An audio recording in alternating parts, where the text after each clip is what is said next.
I didn't work out because as soon as I stepped in the door, I saw that one of the workers recognized me.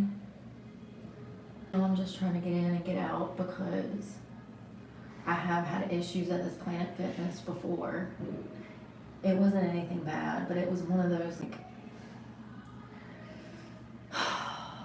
moments where you recognize that like people are trying to start shit, so you just get out because people are stupid, and even 2 counts of attempted murder is not enough for them to leave me fucking alone. So it's best to just get done what you gotta get done and get out.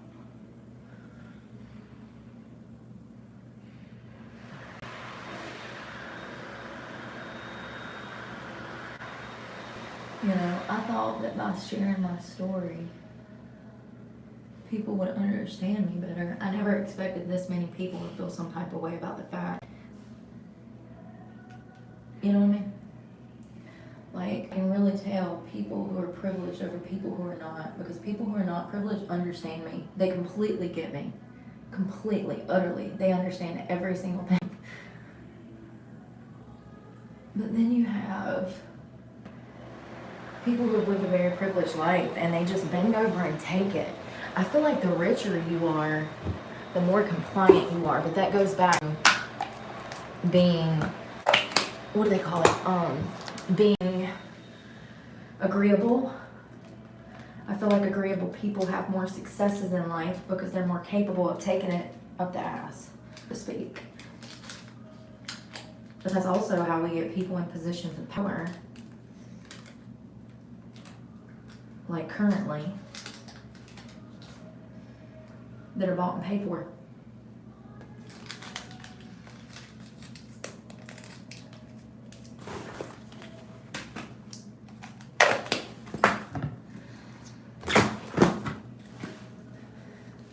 I literally didn't even get in the shower where some old bitch had an attitude.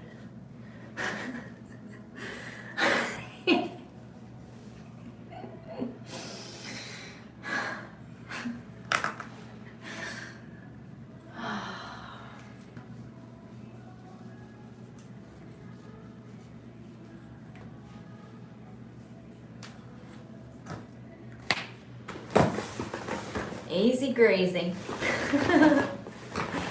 Easy greasy.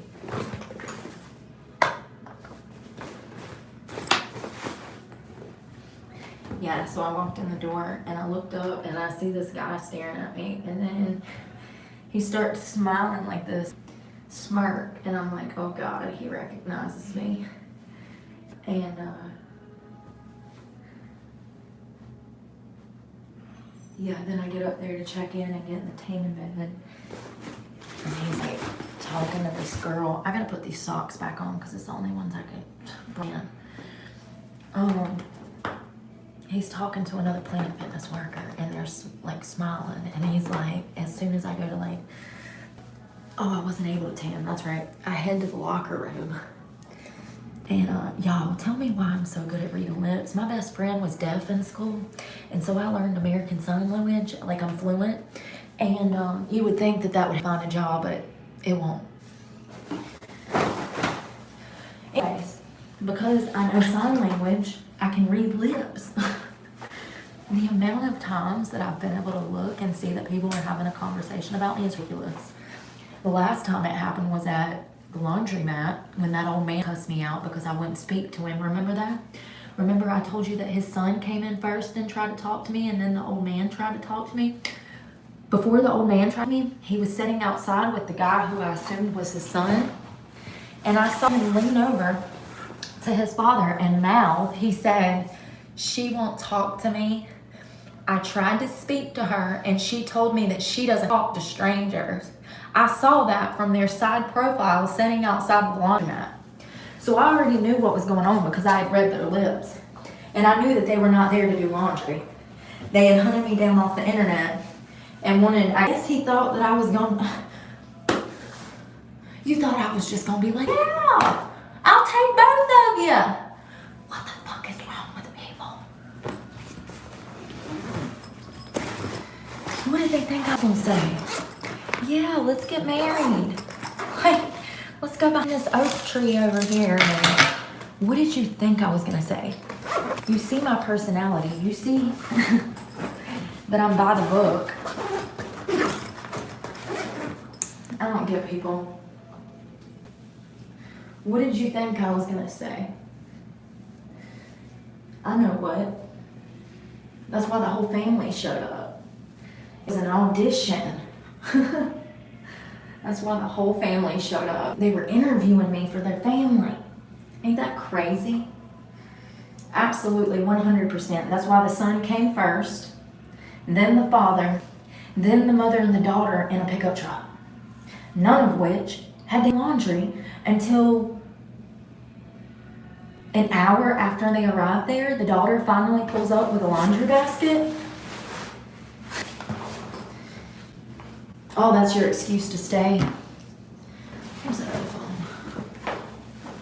So weird. I guess because I was carless and homeless, they thought that I was just gonna be ready to move in with this fucking 20-year-old kid. What the hell is wrong with people?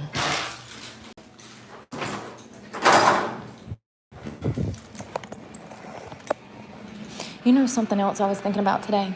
These girls literally be out here in the Planet Fitness locker room with their ass out in front of a tripod. Can't make this shit up. And that's fine, but I can't have my phone filming me while I'm on the gym floor. Hold on.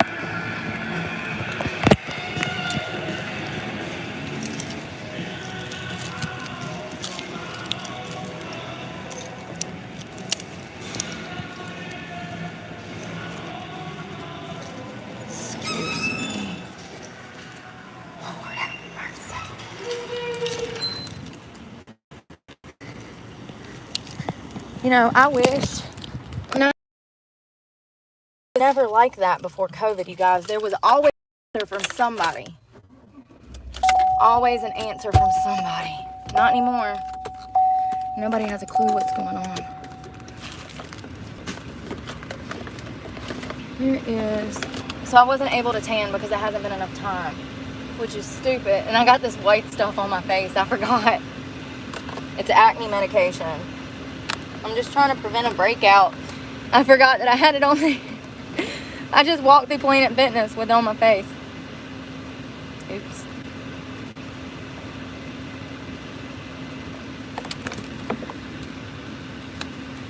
Yeah, as soon as I walked into Planet Fitness, I go to the shower and, well, I stepped at the counter and then I recognized that they recognized me and I'm like, oh God, please don't let me have trouble.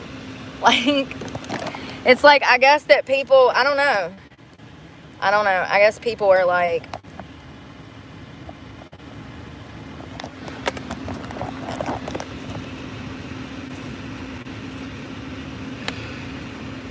I don't even know why I allow this thing on. As of tomorrow, I'm not allowing any more chats on my lives because this is not for you. This is for me. Oh, once again, I don't even make money off this shit. I wish I did. I just want to remember how everybody treated me before they were asking me for a fucking job. Because it's gonna happen, honey. I'm gonna take care of my employees so well. So well. No funny business. More than expected pay. Benefits. Paid leave. Extra maternity time. I can think of a plethora of ways that I could reward people to taking the initiative to helping me run my channel. One thing I'm not going to do is hire some Joe's schmo off the damn street that I met off the internet. That's not smart. Anyone that's running a channel, that's not smart. Your friends ain't your friends, honey. Hell, your family ain't even your family. Facts. It'd be the ones closest to you that'll fuck you over in a heartbeat. And they won't even think twice about it. They'll throw you under the bus and make up all kinds of lies about you and make you out to be the bad guy. And you ain't never did nothing but help them.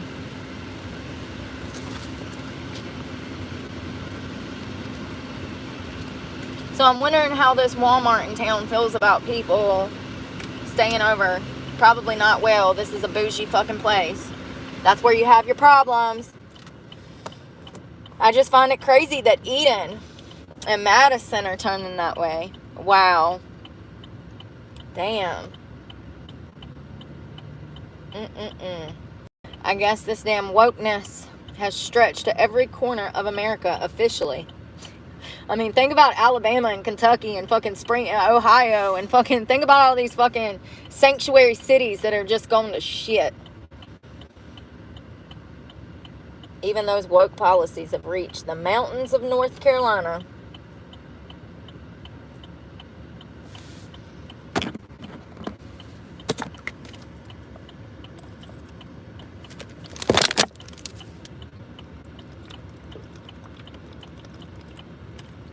Even when we win this election, you guys, it's still not going to be over.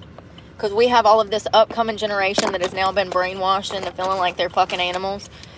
It's going to be a headache from years on out. And this is not over. Even when he takes back the White House. Where is that new damn chapstick? I just bought it.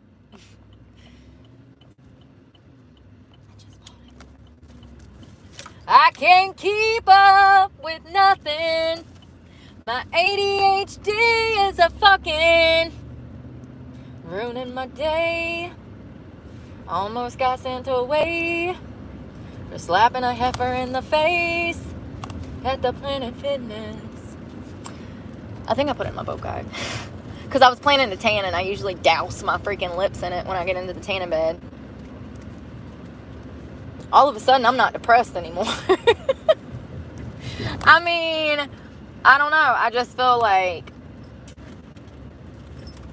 like they just be making up shit, you know? And this is how it is when you're homeless. They can just... Honey, how about you stop taking things personal? I really didn't know that me talking about gym equipment was going to fucking upset you. And that's not what it was, because she come over and said that Alex said. Well, ain't it convenient that this little fucker ain't here right now? What did he say exactly? Why don't we go ask him when he gets here? Instead of repeating hearsay and making dumbass accusations and blatant lies. I mean, you're lying. You're lying. Go back and find the now listen.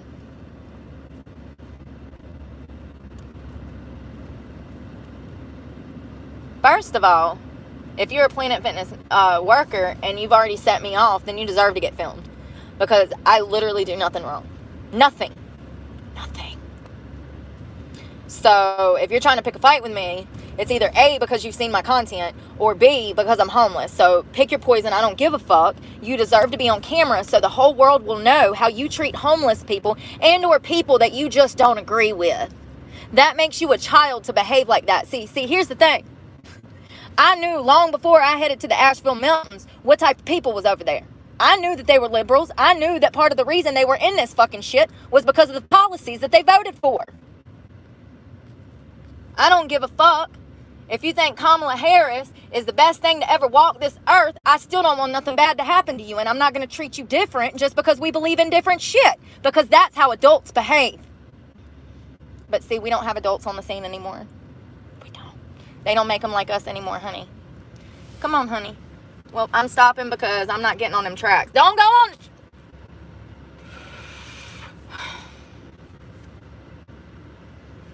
Why would you pull up on some train tracks?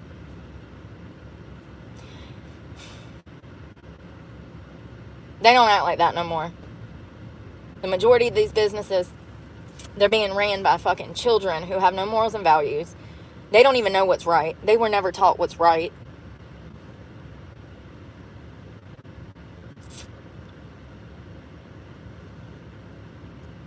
Yo, y'all remember that woman that was put in the back of the cop car and then she was almost killed on some train tracks? Remember that? I'm just saying, honey. Once you own them, I'll just come on out here. Look at how impatient people are. Look at this. This is a railroad crossing, first of all. Look, this red car, he's sitting on the tracks. This other car, whose ass end is already falling off. Once again, another motherfucking Honda, so shut up. And then this asshole, she just gonna come on out here. Come on, baby, come on, cause you just gonna do it any fucking ways. You on the phone, you ain't paying no attention. You about to follow these idiots to your fucking death. God forbid a train come by. Y'all all would have been dead. Tell me I'm lying about the Civics and the Hondas. Tell me I'm lying. His literal bumper is hanging off, for God's sakes. The gas can is open. Gas sleeve, whatever. Like, there's something about it, man. They just be some crazy drivers. Either they're really good drivers or they're really bad drivers. There you go. Now, that's the truth. Either they're super cautious, they're paying attention, both hands on the wheel, 10 and 2, and I don't think you're supposed to do 10 and 2 anymore. But anyways, either they're really good or they're really bad. So I take it back. It ain't all Honda drivers. It's just most. I'm joking. Joke, bitch. Stop taking shit personal. That's what I've been dealing with all day. Be original. Laugh. Because you know I'm right. It's either some little old grandma in a little CRV being perfect, going the speed limit, or it's some crazy bitch, Becky with the nice hair, hell on heels, drinking, smoking a blunt at the same motherfucking time with kids in the car, back bumper hanging off, back windshield busted out. 100%. Oh, God. That's funny. See, there's a Honda driver in front of me right now, and she's doing perfect. Like, I don't have one negative complaint. One. She's doing wonderful. Look at her go. Look at that rock star. That's Becky with the nice hair right there. Becky know how to drive. Look at that. Becky going to speed limit. Speed limit. We love it. We love it. But that other one that took me out at the light today, I know she was about to get mad, and then she recognized me. I swear to God on my life. Y'all, that's why I slowed down, because I thought I was about to have problems with that bitch. So she come through that light. Barreling. And she wasn't even there. There's a Starbucks there. She had to been all the way at the top of that hill and made it to the bottom going 60 miles an hour. No exaggeration. There's no way to get from the top of that hill to the bottom as fast as she did without speeding. She come out of nowhere. When I went to bust a U-turn, there was no cars. And you know how, if you're going to bust a U-turn, there's going to be cars sitting here at a light, right? You get what I'm saying? To the left of you as you're busting that U-turn, and you have to yield to right-hand turns. I yielded. I made sure nothing was coming. By the time I'm in the middle of the damn turn, this bitch comes out of nowhere and almost fucking hits me. We almost went like this. Because I'm making a U-turn and she's busting a right-hand turn. And I saw her face. She was mad, and I could see her face. She was mad. And then she got right beside me and saw me, and I kind of looked like, oh my God. Here we go again. And she looked at me, and then her whole face changed, and she sped the fuck off. I don't know. Girl, I'm sorry. I'm sorry. I fucking hate driving nowadays. You come out of nowhere. You are fucking flying. Bitch, it's like you landed a helicopter. Seriously, that's how fast you come out of nowhere. Where did she come from? The fucking sky. Had to have. I looked. I turned. I looked again. We almost crashed. What the fuck? You weren't even there. Where did you come from? That's what we call 60 and a damn 35. It's a Starbucks on Prettiest Creek Parkway right there by the Planet Fitness. Y'all know exactly what I'm talking about if you're from the area. It is rough through there, honey. Those fucking U-turns and having to flip-flop around. People will run you over. And that whole area. Y'all, we used to own a club over there, and it was not that bad. It's changed in the past 10 years. That whole area. It's definitely the place where you'll get killed. I'm just being honest. It's not safe. It's very dangerous. And that's why I don't go to the city. Because they are all like that. Loose laws, no punishment, no bond. Just sign yourself out after you rape and murder somebody. Real talk, 100%. Once again, we are not a sanctuary city, but they behave as such. This is what I mean when I say this. They're housing nothing but illegals, giving them thousands of dollars. All of our, lower income housing is now being overpopulated with immigrants. And so all of those people that live in those lower housing complexes have nowhere to go. They're becoming homeless. You bitches out here be calling me fucking racist, but I'm over here fucking caring. And the main reason I care is because I fall into that category. But I care, bitch. I care. They coming after your house. Yes, you, single mother with kids. They coming after your property. And your job. They've been doing it for years. And I've noticed the shift. I've noticed the change. It's going to get worse. And I have no doubt that they're going to deport most of these people. But how many of them will get to stay because of laws that the Biden administration put into effect?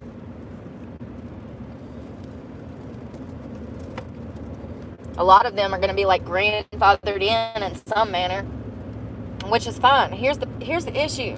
If it would have been 2 million, nobody would have been saying shit. If it would have been 2 million people in 4 years, nobody would have gave a fuck. But we've done numbers on this channel last year, and I predicted that this year would be the worst year because they know that once Trump gets into office, he's going to shut that border down. And so this is their last opportunity to run that border, honey. And I was right.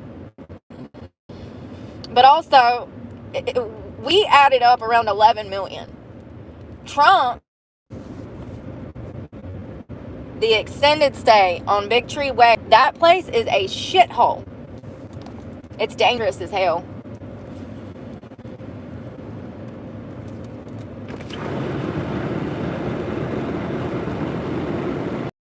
Billions of dollars between Ukraine, Moldova, all of the other countries that we've been giving money to, illegal immigration,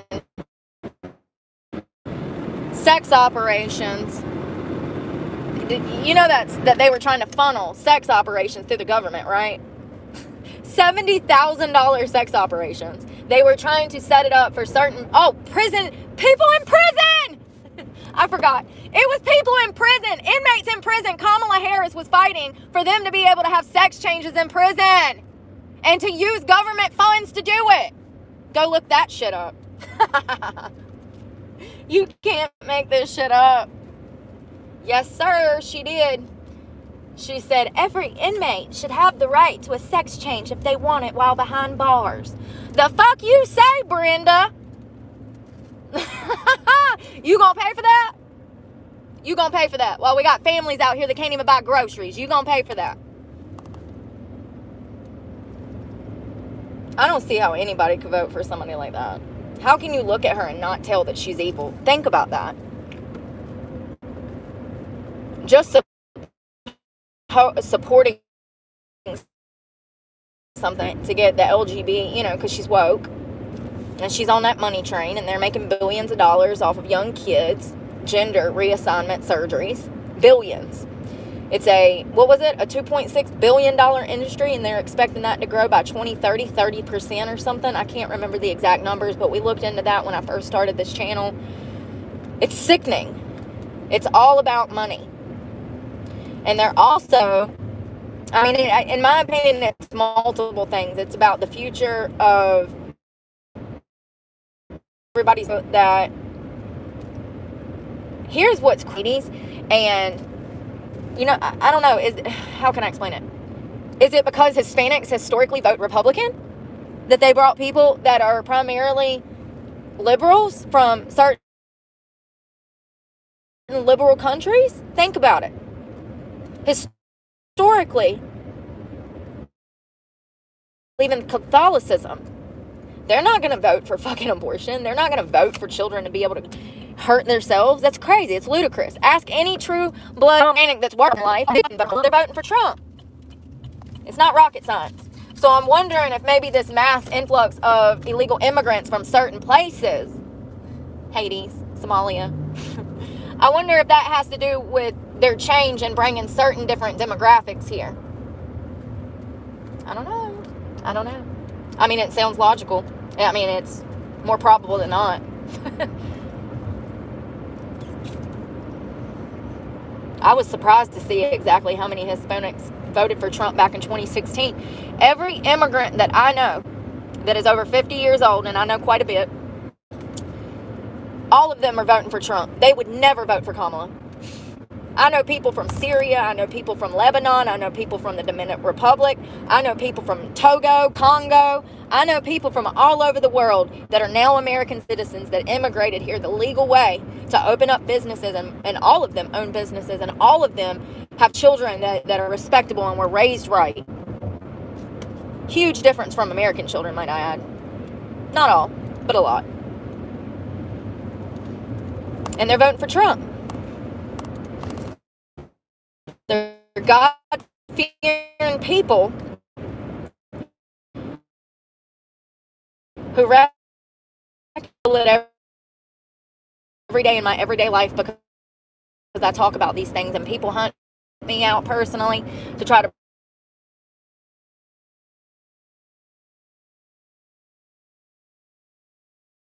bring me down because they know what I believe in. The amount of people that hate that, they're already in it, lax on voting. I'm glad that my state is going to require an ID for people to vote. That actually makes me feel a lot better. But once again, I'm headed now to Wi-Fi. I want to see if I can pull this back up and get this form filled out. If not, then I'm going to have to go to early vote, which I don't mind, but I just hope that it's as easy as it seems. I hope that I'm not missing something and then they're like, oh, you can't vote. I know he's going to win with or without my vote, but it would just feel so good to vote and contribute to a society that I want to see grow and become better. And maybe a little more old-fashioned like we used to be. Man, when I was 19, 20, I couldn't stand how old-fashioned my town was, and I felt like I just wanted to get out and go somewhere like California or Miami or fucking New Mexico. I've been to those places, and I'm here to tell you I'd rather be home than anywhere else nowadays. There's something that happens when you actually grow up and mature. That's when you know that you're maturing. When you want to be at home doing nothing. You don't want to go out. You don't want to see people. You don't even want to fucking know anybody anymore. That means you're maturing. Good for you.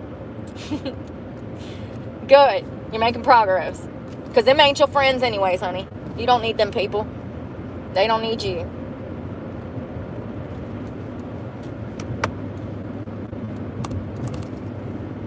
I know they'll be like, oh, you didn't do this. You can't vote. Of course. Every single time. Well, when I try to figure it out online, Susan, it's impossible. Y'all saw that shit this morning. How long was we on there? 30 minutes? An hour? Like, how long am I supposed to do this, Susan, before I just give up? But hell, that might be what they're hoping.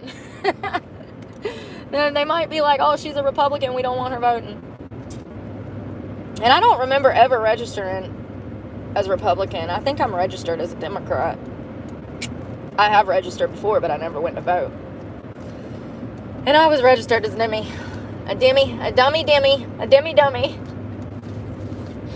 Oh, God.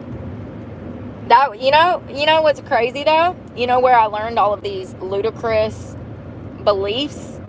My teacher taught me. My teacher in horticulture school told me all kinds of stuff, dude, and it definitely impacted me. It makes me it made me lean a certain way.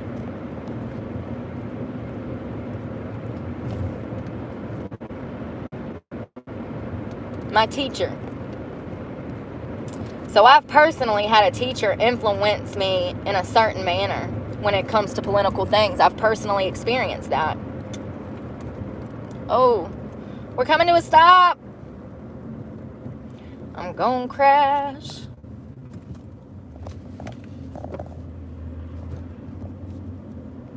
I'm in the middle of bumfuck, boy. You got a pretty mouth.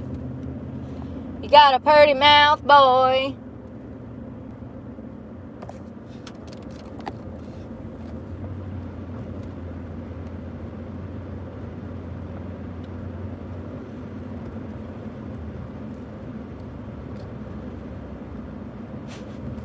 So here's the thing, that Trey, and I do know who Alex is. He hangs out with Trey. He was the white guy that was there on Monday when I told you guys that something weird was going on. So this guy made up a lie and told them that I filmed him when I didn't. And that easy, he got me thrown out. She was already starting shit when she came over. She already had made up in her mind that she wanted to start a fucking fight with me today. Over a bold-faced fucking lie. Over a lie. Imagine being so embarrassed by your own behavior that you're terrified of other people seeing how you behave.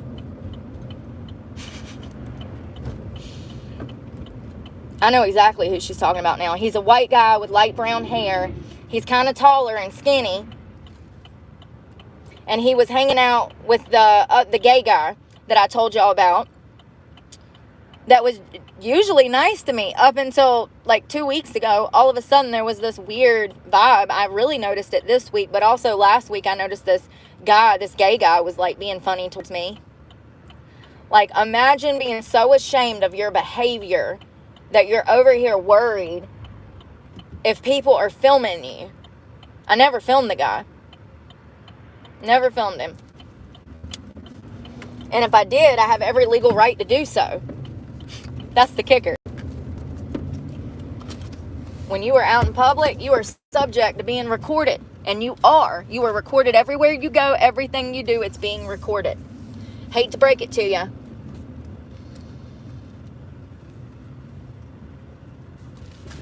Oh my God, this driveway. I hate this freaking driveway. Why'd they put the sun right here? Right in my face. Where's my computer? God dang, man. That shit's right in my eyes.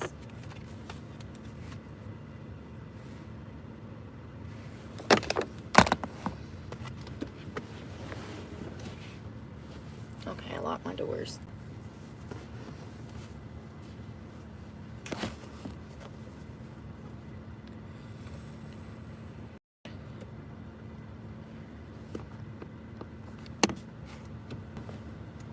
And if you didn't catch on to what I was doing earlier, calling that woman fat, she also, I don't know if it's bulimia, but when I've been in there, I've seen her throwing up in the bathroom like dozens of times. Maybe that's why her teeth looks like that, because she's suffering from an ED. I don't know. But that's why I kept calling her a fat fuck. Reverse psychology. I don't know. I just know that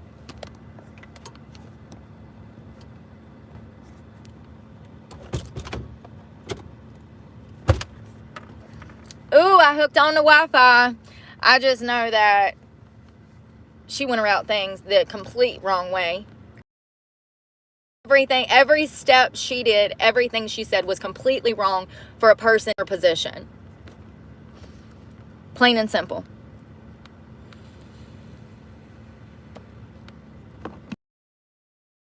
So let's see if I can register. I don't think it's gonna let me. I wish the sun would go down.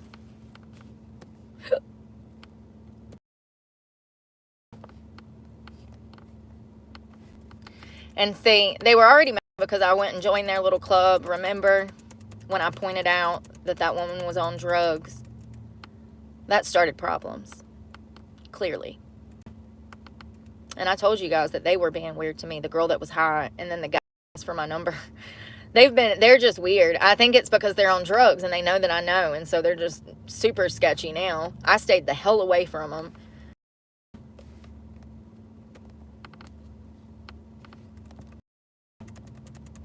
And I'm glad that I asked that question, because when I asked him if she was doing pills or opiates or whatever, he defended her. So that told me that not only was he either involved in drug use and her being high, and that he would lie to me. You see what I'm saying? People tell you who they are. You just got to believe them.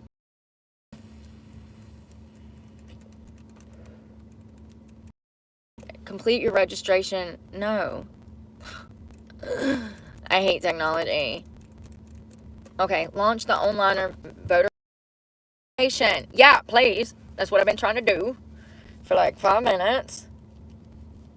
I want to take this nail polish off tonight too. We're going to take this off and maybe put that. I want to do the pink one because it's so pretty. It's like this nudish. I'm not downloading a damn app. We only vote every 4 years. I won't even have the phone the next time. You got to download an app for everything. You need gas points, download an app. You need McDonald's food, download an app. You want a tree planted in your yard, download an app. Angie's List. Like, it's literally everything. I don't even have any more room on none of my devices because how do y'all survive? How do y'all have apps? I don't, because all my devices are taken up with other apps. As soon as a job interview, I will need you to download this app. I was like, nice to know ya. Not happening, Karen. Not happening. So let's see if we ever got that verification email. Because it's saying that I need to put this number in earlier this morning. It was impossible.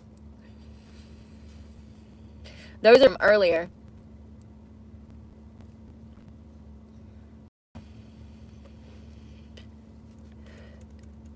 What is this?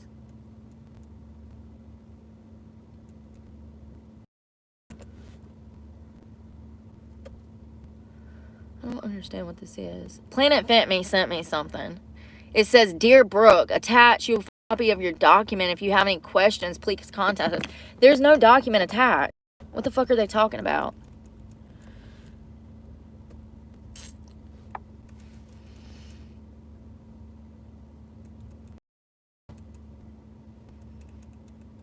Oh, her name is Jack Clunham. That's the woman that told me that I couldn't film myself. That's her name. That's the one that had the meth mouth.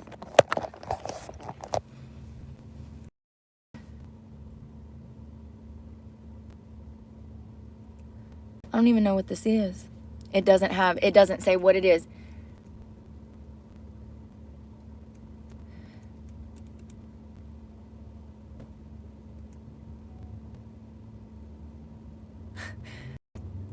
It doesn't say anything.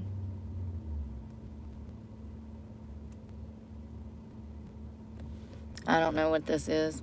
Anyways, first of all,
I'm looking and I can't find what I need, and I freaking hate the computer. Why is this not working? Oh, it must be dead.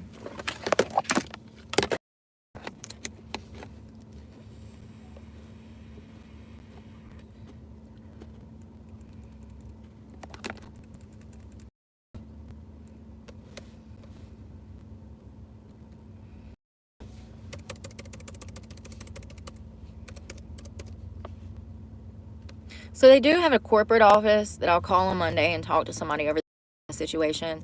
And let them know I'm glad that I have her name so that I can be, and I'll also probably attach parts of this the video from where it happened.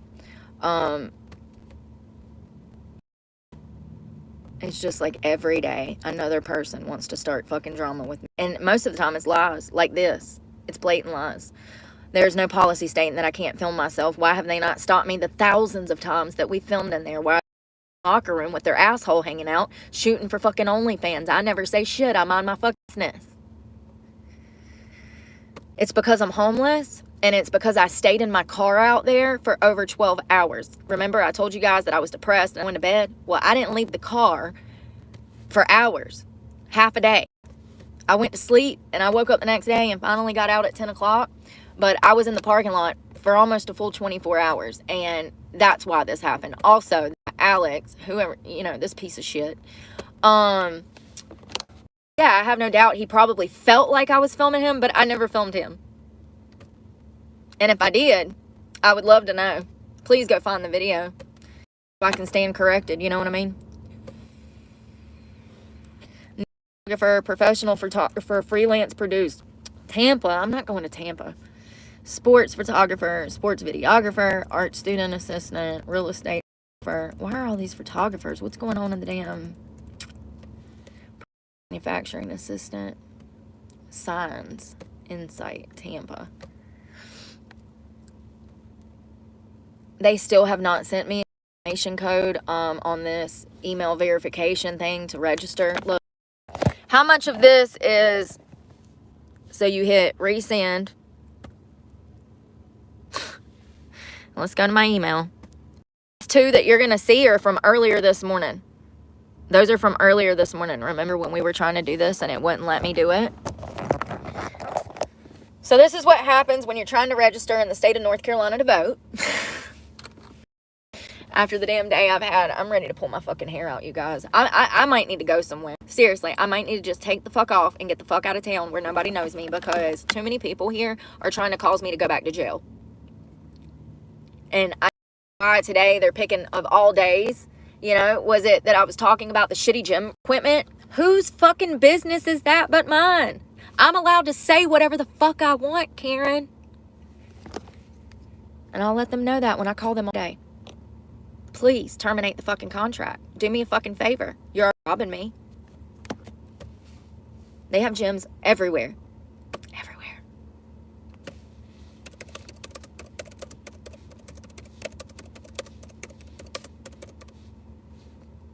And I'm already one ahead of you because I'm shutting that account down on Monday. Anytime Fitness. Wow, they've got 4,500 different locations globally. More than 2,500 in the U.S. And I bet they keep it clean, too. I bet when I'm in beds, I won't have to worry about laying in somebody else's body grease. LA Fitness. I bet I can walk on their floors and not have to worry about debris being all over my fucking feet because the gym hasn't been swept in a month. And I bet they have equipment that I need at the level of bodybuilding that I'm at. So they also have the Y, but the Y is not 24 hours.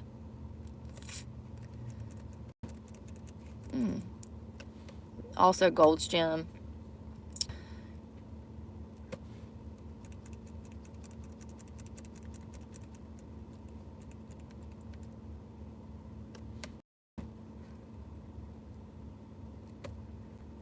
So I'm done giving my money to businesses that fuck me over and harm children.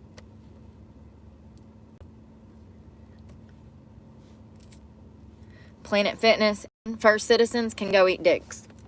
I'm done with them both. Monday, I'm calling and I'm getting that fucking account shut down. And at the same time, my Planet Fitness will be deactivated intentionally by me. She sent me, I was looking at this. This is a contract to like buy out my Planet Fitness membership. No, bitch. I ain't buying shit. I'm going to cut it off and you ain't going to get none of your money now. And I'll make sure to let them know that on Monday when I call. And I'm going to tell them measures on drugs, how you seem to be on drugs, but I have no concrete proof of it. How Eden is over here harassing women at Planet Fitness for their phone numbers, but he's not even able to hold a conversation. I'll let them know everything. How y'all treat homeless people, how y'all treated the homeless guy that had to sleep on the fucking concrete 3 weeks ago. I remember that. The cops on him. Y'all didn't want him there. Even though it's your fucking policies that y'all obviously vote for, okay? That put him there.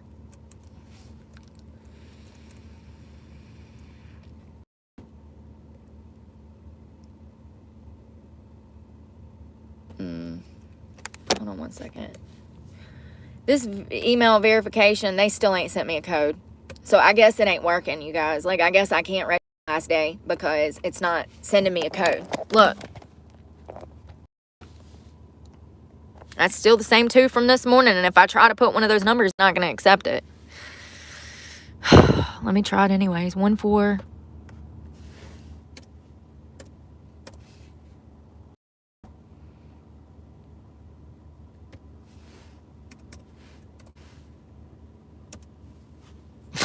Of course not. Nope. It said, nay, nay, bitch. This ain't it.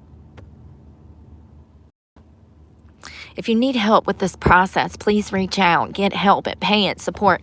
Bullshit. You click on that and it's going to take you to some automated fucking robot. Has no clue what you need help with, and it's not even going to pick up keywords that it's asking you to say. This thing.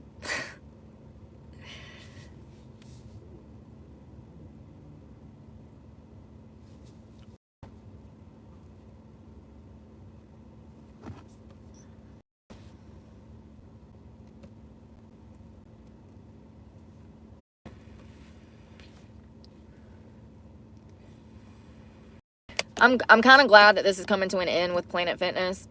I'm probably going to be on my ass with the next few days getting a new gym membership set up. But now I can talk freely about what they're doing and I don't worry. First of all, everybody that fucking goes in there is a fucking leftist. 99% of the Planet Fitnesses that I have been throughout the United States, everybody that gyms there is a fucking leftist. They are so fucking woke that they don't know their ass from their throats. And I'm sick of being in that fucking environment where people are insane. It's driving me insane. Having to deal with that are brainwashed and sick in the fucking head. Because you are. You absolutely are. If you think for one fucking minute that any teenager or child should be able to mutilate themselves before the age of 25, you are sick in the fucking head. Period. There's no debating it. You're nasty. You need to be in jail watch list.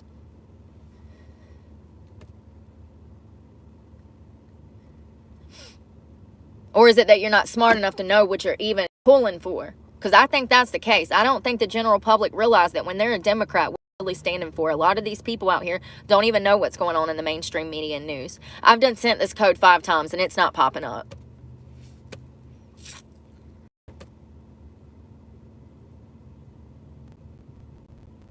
So how does early day voting work, or whatever the fuck it's called? That's my only shot now. Because this fucking website on the DMV is not. This is what I'm talking about. I wonder how many people register today and they can't because the fucking internet's not working. To send you a code to your email, the code is not coming to my email. So there's some kind of blockage in the system, honey. I don't know what. But you have to have an email address. And it's not working.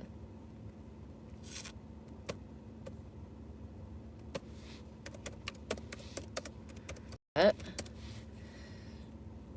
on one second.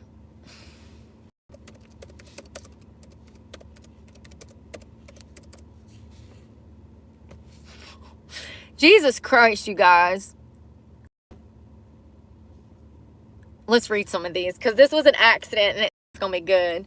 It says, Planet Fitness horror story. I don't even know how I stumbled upon this. It says, so yesterday I decided to check out my Planet Fitness with my lifting partner since we need a rack to progress any further in the squat and bench press. I don't have one. Max bench is blah, blah, blah, blah, blah. He's talking about how much he can lift. I'm not going to relay my abject horror at seeing people that look more like more muscular than me getting pumped because they 2-plate bench press on a Smith machine or leaving plates all willy-nilly around the gym and disoriented on the racks. This is what I be telling y'all about. It's so annoying. Rather, what's more terrifying was my realization that with only dumbbells, it's impossible to deadlift in that gym. Yeah, it is. It is. Yes, it's impossible to deadlift in Planet Fitness. Yes, this is the problem. It's a gym with no fucking equipment that is expensive as hell for no damn reason. It's nasty. They nasty. That was the horror. That was the horror. Bro, you fucking had me going. I really thought that he was going to like say some crazy shit. He's saying that it's horror. I'm so slow. Hold on. It caters to people who want to either go to a non-intimidation style gym or to simply want to walk on treadmills or do ellipticals. Hold on 1 second.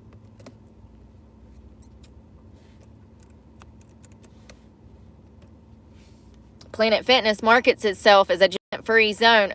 Can I just say that there's more judgment that goes on in that damn place than most places? They're very judgmental. Very.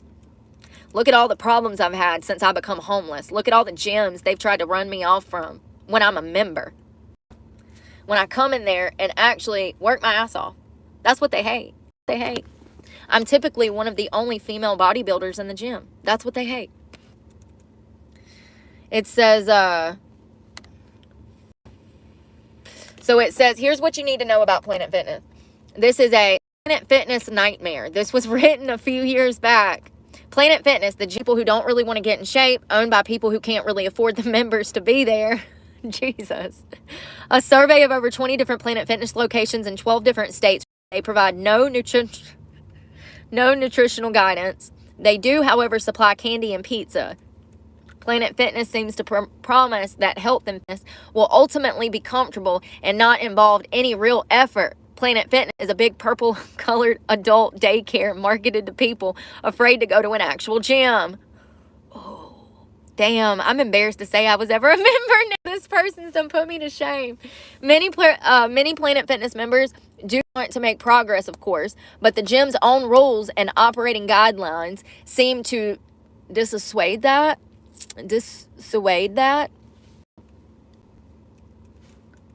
The lunk alarm. This is also something I felt pretty stupid. That lunk alarm, like so what it is it's a weight system, and if you drop the weights and they hit the ground and they make a noise, there's an alarm that goes off in the gym. Everybody know that you just fucked up. Talk about non-judgment. Like it's the judgment-free zone, but we're going to point out when you fuck up. Ha ha ha. Like it's a joke. So it says, I've also seen the commercials which try to install fear into the average person and scare them away from your gyms. According to the TV ads, not all Planet Fitness gyms are filled with gym intimidating meatheads and beautiful women who will make you feel better about yourself by body shaming you with a mere presence of perfect bodies. You will, according to the commercials, possibly be Jesus fucking Christ.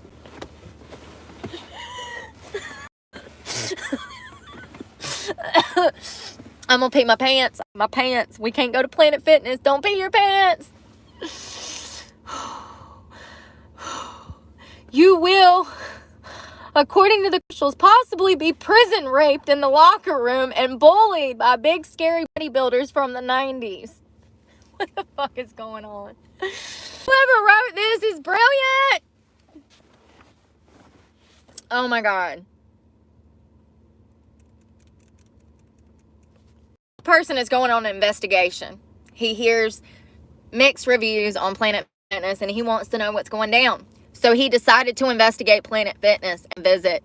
It was worse than I imagined. Far, far worse. The dumbbells are limited to 60 pounds. The heaviest fixed barbell is also 60 pounds. They had 95 accessorized cardio machines. Rows of them. What'd I tell you guys? It's nothing but freaking treadmills. They had isolated resistant machines with laughable lightweight stacks. They did, however, have 33 large screen TVs, some of which affixed to the wall in front of the water massage beds. They even had monthly pizza nights and bagel mornings. Free Tootsie Rolls available at the front desk. Despite the playground vibe. Jesus Christ, this guy. Despite playground vibe, there were lots of people attempting to get in shape, or at least trying to get less out of shape. This at least gave me a positive impression. It seemed these were people who had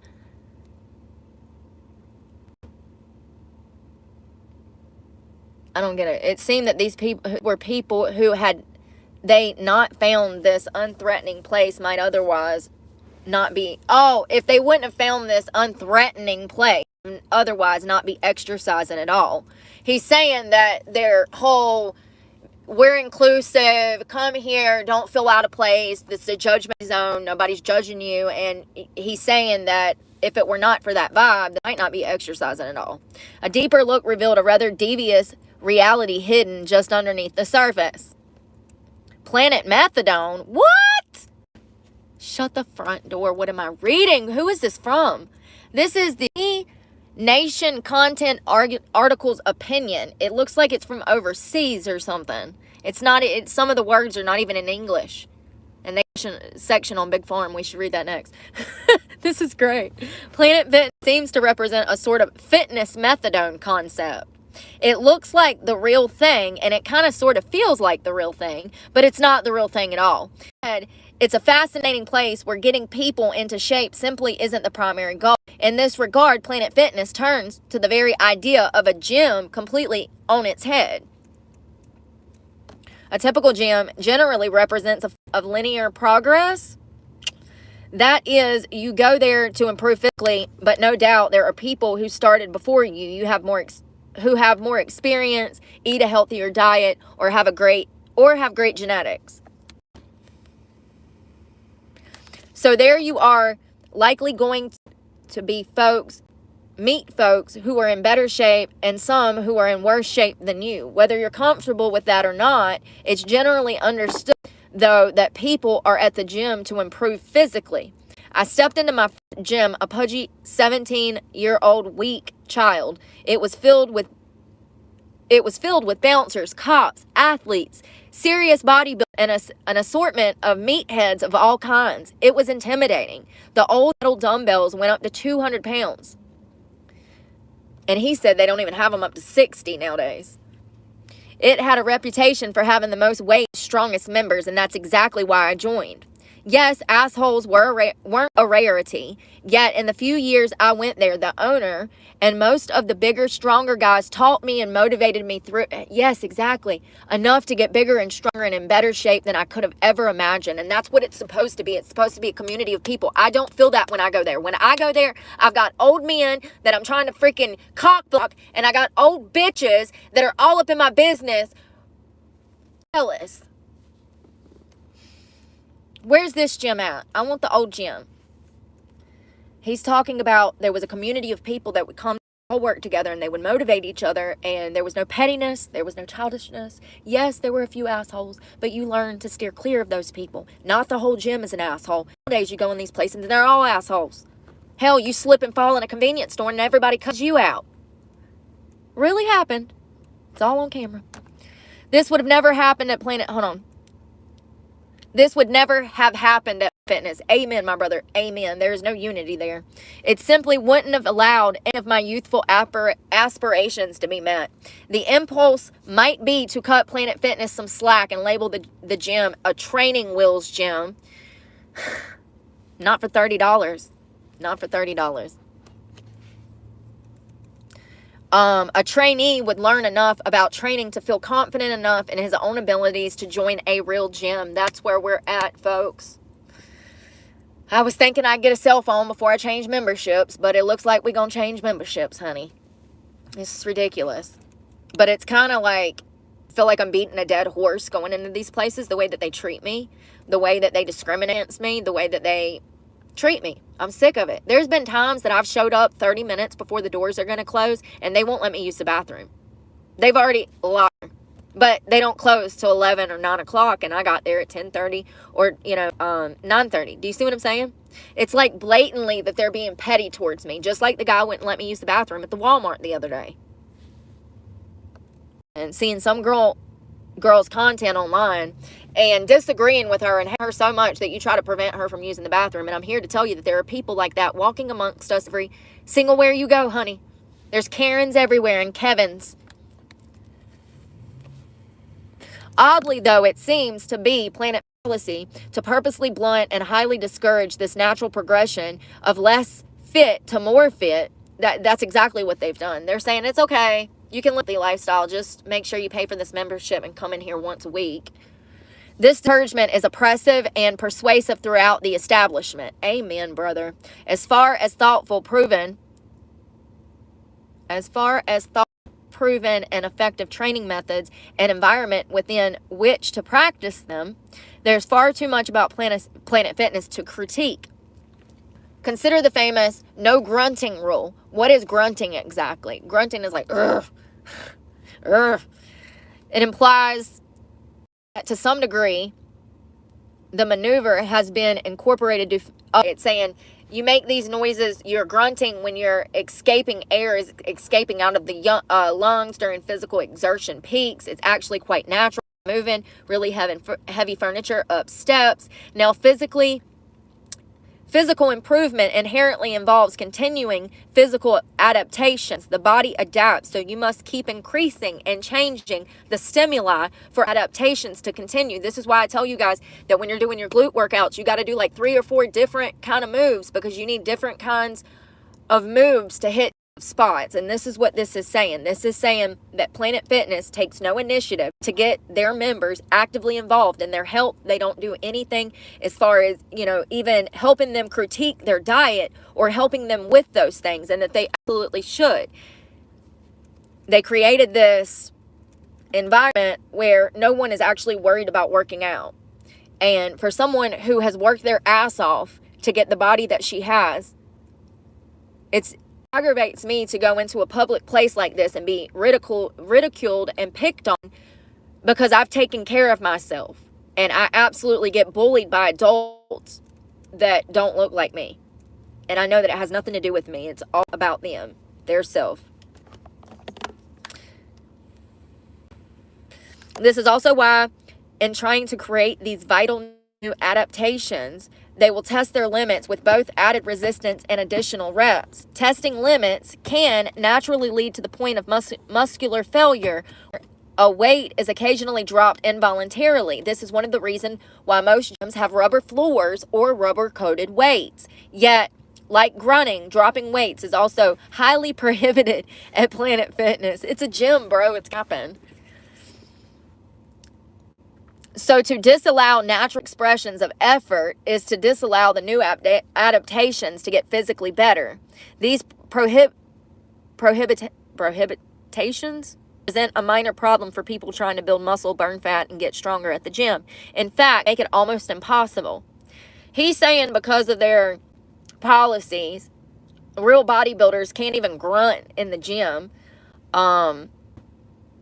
Planet Fitness seems to prevent, or at best limit, new physical or mental adaptation, thus enduring the failure or very limited progress of its members. I've noticed this. No one's fit in Planet Fitness. No one. It endures this with the following flawed ideas and equipment. Most of the floor space is dedicated to repetitive cardio machines. What did I fucking say? Sorry. I'm sorry to be cussing. I'm sorry. I know it's ugly. Jesus, forgive me. Don't even do that right. I'm not Catholic, so I don't know. But, hey, Mother Mary is Mother Mary, honey. Jesus is Jesus. So that's what I was saying earlier when I was saying most of the floor space is taken up by ridiculous equipment that, A, nobody uses, but also, B, treadmills is what most people use in there. Nobody bodybuilds, and that's a problem. It's not a real gym. It's a playground for children and pedophiles. Mathematics involving the first law of thermodynamics and the excessive calories in our addictive and ambiguous modern food demonstrate clearly that these machines will generally result in failure where loss is concerned. That's what I told you guys. I said all the machines, they're worthless. Don't even waste your time. The prevalence of low-load isolation machines may cause some beneficial physical adaptations, but these will diminish rapidly, generally within 1 to 3 months. My shoulders. Take my shoulders, for instance. Y'all remember how defined they were?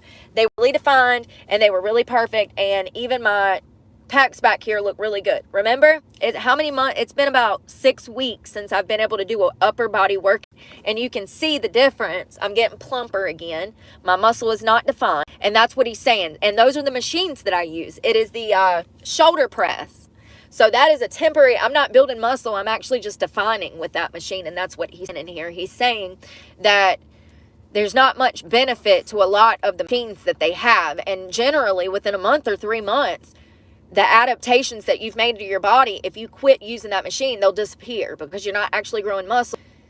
It says a lack of adaptations result in a lack of improvement. It's usually accepted that the food one eats is an important part of losing fat and getting healthy, yet I either toured or called over 20 different Planet Fitness locations in over 12 different states and got the same answer. No nutritional guidance is provided since there are no trained nutritionalists on site. Trainers are only there to advise members on training and equipment, not food choices. Substandard information and guidance, the most effective proven ideas on health and fat loss, are literally disallowed. This creates an artificial atmosphere where the chances of health and fat loss are highly unrealistic. An alarming and almost complete lack of other in-shape members to whom other members aspire, from whom they may learn, gain inspiration, or whom they may work out with. So this is saying because there's no fit people in Planet Fitness, people have a less chance of getting fit. What's worse, Planet Fitness provides its members with free candy at the front desk, free pizza, and free monthly bagels. Maybe the marketing strategy here is to keep them fat and addicted to junk food, and they'll keep renewing their contracts. The most insidious thing here is the long-term effect of Planet Fitness on the psyche and the morale of its members, especially those who achieve some sort of long-term success by just moving their bodies and perhaps restricting their calories. Amen, brother. Amen. I've been at that gym for a year. They've watched me go from saggy, sad ass to luscious booty few weeks. I also completely changed my upper body by defining my shoulders, back, and chest. Not once has anybody in Planet Fitness ever said, "Oh wow, you've made a lot of changes. Good for you, girl."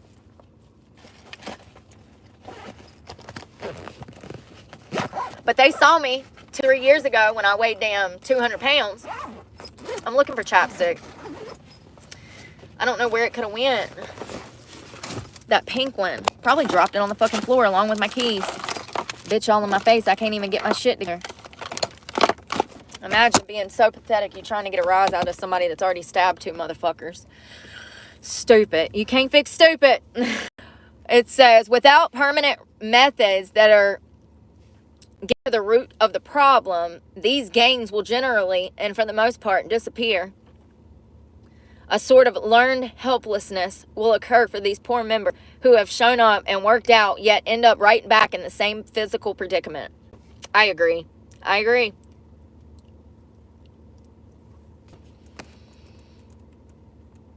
Planet Fitness has partnered with The Biggest Loser TV show for 4 years. I didn't know that. During the show, the viewer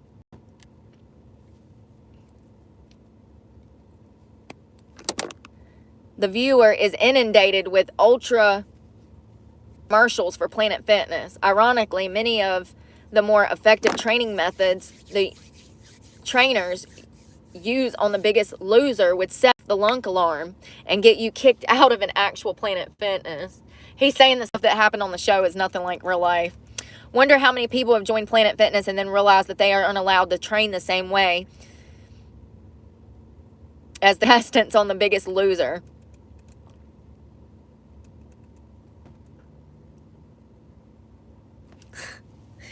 So it says, judgment free unless you look like you lift. Planet Fitness is marketed quite successfully to those who are afraid to join an actual gym. They promise no critics, no judgment, unless, of course, you actually look like you work out. Then you're judged harshly, complete with stereotyping. God forbid you look homeless like I do half the time. They really let you have it. There have been several notable instances where members were asked to change clothes because, according to the members, they were told by the staff that they were intimidating other members by being too fit. Remember when I told you guys that they took the weights out of the gym? They took the scales out of the gym. They said that the scales were offending people. Regardless, the message seems clear. Planet Fitness isn't the gym for people who look like they go to a gym. And if you're a female who looks great, don't you dare bully others by wearing workout attire that shows off your hard work. It's all making sense. It's all making sense. I wish I would have found this morning. I mean, he's literally breaking down the last year of torture of my fucking life. Dealing with Planet Fitness has been absolute torture. I mean, it pushed me into a depression so bad last year that I wasn't even taking care of myself. I was skipping going to the gym just so I didn't have to go in there and get bullied.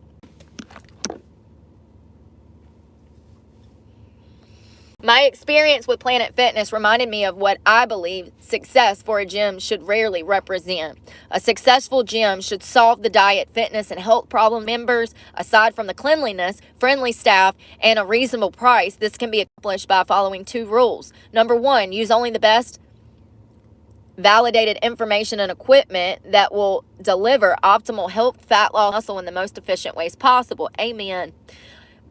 Number 2, adopt a higher, positive, judgment-free, and non-critical atmosphere with friendly and respectful people who are welcoming and supportive of beginners, and especially to those who are out of shape. Here's the kicker. Number 3, these 2 awesome rules are not mutually exclusive. In fact, for a gym to successfully help its members, it must apply both rules simultaneously. By forsaking and actually prohibiting awesome rule number 1, a gym will doom its members to wallow in the very problems that they came to solve.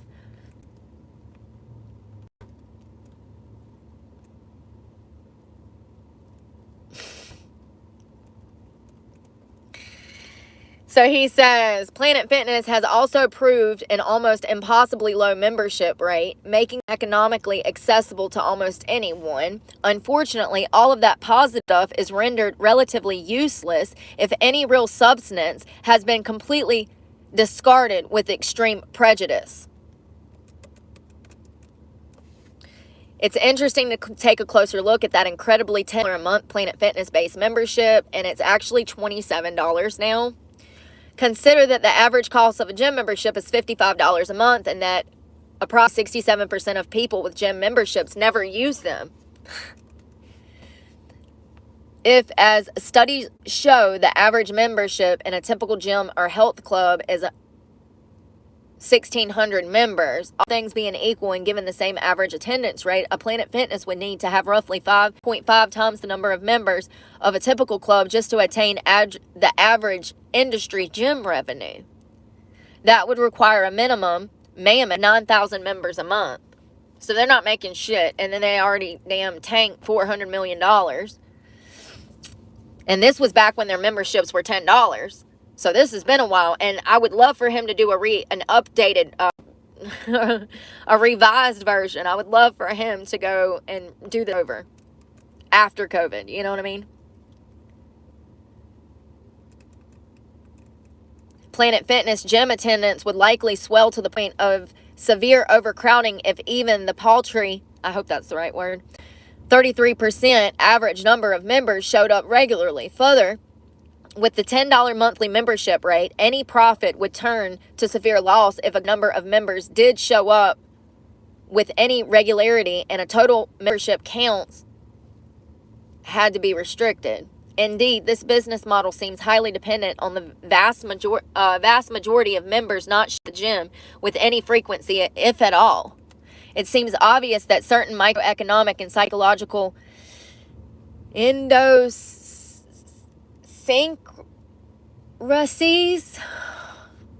that pulse strongly within the target market are being exploited. These include the statistical reality that people have feelings of comfort and progress in belonging to a gym, even if not attending regularly or at all. The price makes that especially hard to resist, and I fell for it, and I've been with them for years. I'm with them on and off for over 10 years. I want to say like 2010, 2011 is when I first fell into Planet Fitness. It has been a long, hard battle. It has been hell. It has been absolute hell. And then when they went woke after COVID, man, it's just completely ruined. This also includes the unreality that health and fitness will ultimately be comfortable and not involved any real effort. This combination creates an irresistible, if impossible, fitness nirvana for most out-of-shape people who nonetheless long to improve physically. He's saying that these people want to get fit, but Planet Fitness doesn't do anything to have them do that. And matter of fact, not only do they not have any kind of nutritional information for gym goers, but they actually have candy and pizza and all of these horrible things. And he's saying that it's kind of genius for Planet Fitness to stuff them full of sugar so that they can make sure that they always have a gym membership, because they're going to keep coming back if they're not losing the weight. Yet, from an improvement standpoint, it's almost like moving the BMI standards higher, because it's just too mean and insulting for people to fall into the obese categories. Unfortunately, that wouldn't change anything. I agree. This is why they took the weights out of the gym. There used to be a weight plate for you to step on and weigh yourself. I remember 2 years ago when they started to disappear. That was around the time that I started getting fit. I went from over 200 pounds down to 130 now. Every gym that I would go to that was a new gym, most of them had done taken the weights out, and I didn't understand. And I remember asking the guy at my home club down in Jacksonville, Florida, I said, why are they doing that? He said, people are offended. People are offended. It's different. You know, this is a gym where you should want to know your weight. If you're in there to lose weight, it's a good idea to track your weight and how much you're losing to see if what you're doing is working. For them to take the weight out, that's insane. It's difficult to look at Planet Fitness as anything more than a bad psychological joke. It's a big purple colored hair adult daycare where the optimistic but overweight people do show up to waste hours of repetitive, at the end of the day, relatively worthless movements. I'm quite sure that Planet Fitness franchise owners are very happy, blind to the realities of getting healthy and without seeking an alternative. I believe most of their members will not be so fortunate. Yes, people will want a friendly, non-critical room, but what they need is permanent results. The very health and well-being of these members is at stake. Planet Fitness generally defies all of our best information on the physiology of successful fat loss. Still, for who are truly concerned with the success of people trying to lose fat and get strong and healthy, Planet Fitness does provide one benefit. When asked about the prolific greed, misinformation, and why the public just keeps getting fatter and fatter and less healthier, it now helps to summarize the situation with a 2-word answer: Planet Fitness. Wow, this guy went ham. He does not like them. And I agree. I agree. I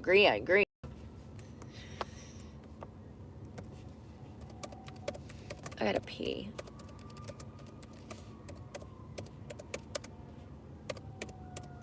Hold on 1 second. Reddit. I wanted to look up something. I wanted to see if anybody had any information on. So I said Planet Fitness grooming of children, Reddit. Jesus Christ.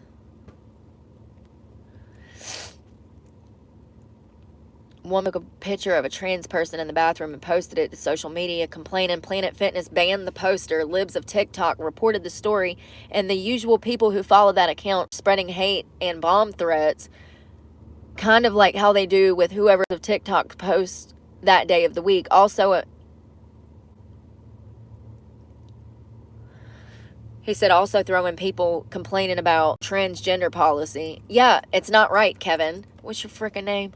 Yeah, no, number 7. I can see you. You're like 12 years old. Yes, it's not okay for you to be in the women's bathroom. I'm sorry that you got caught up in this, honey. I really am.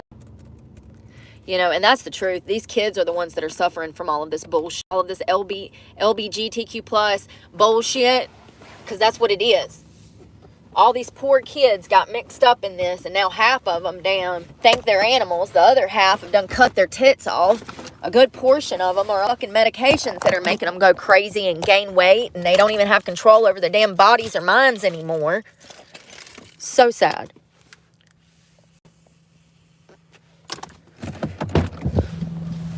I'm about to go ready. Ow, for bed. Somebody lost their block. Oh, I gotta pee. So from now on, when I go out, I'm gonna have my phone out, bro. Ain't nobody about to change me. Like, what you think this is? This is how I've been for years. Phone in my hand. People really pitch a fit when they don't like what you got to say about something, huh?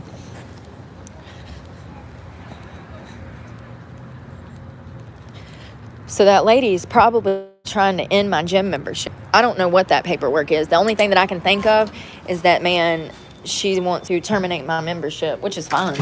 They can have it. It ain't worth my time.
Here's the kicker.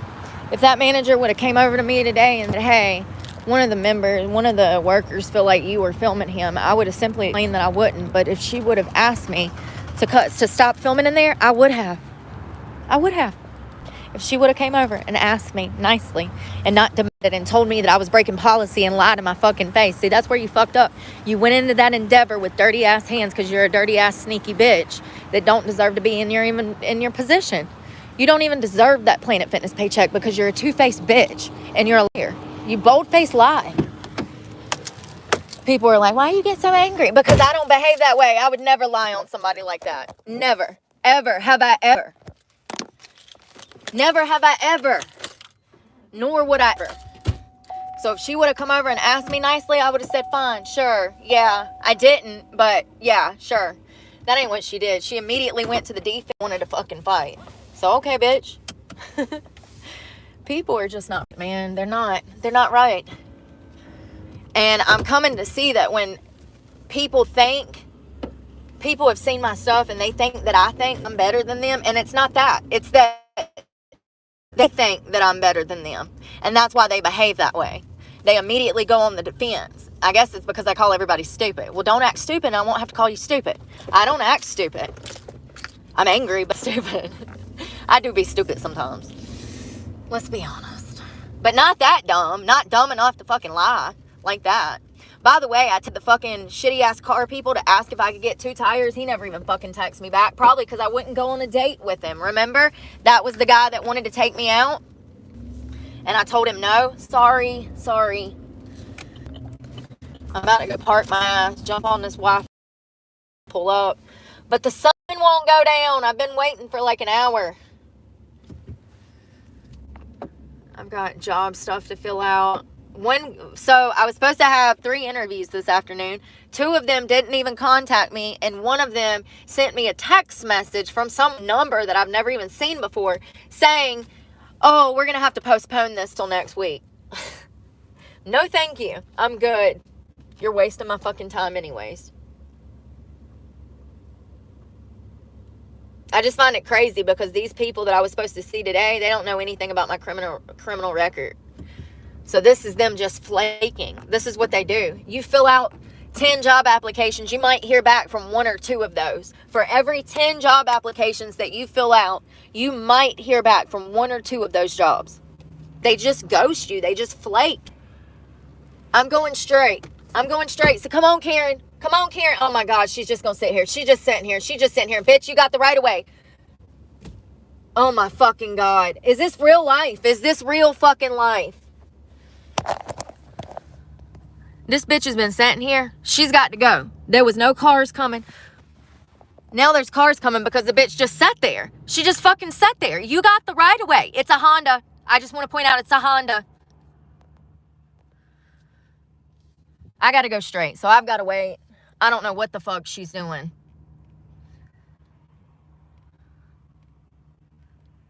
I pulled up seconds after she got here.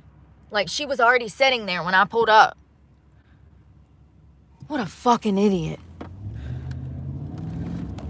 See, and this motherfucker's about to take off. No, bitch. She goes, I go, you go. It goes one by one. If you're sitting at a four-way stop, the person that got first there goes first. Like, I don't understand people. I'm gonna have an aneurysm just trying to fucking get somewhere to sleep because people are that dumb. They don't even know how to drive anymore, amongst other things.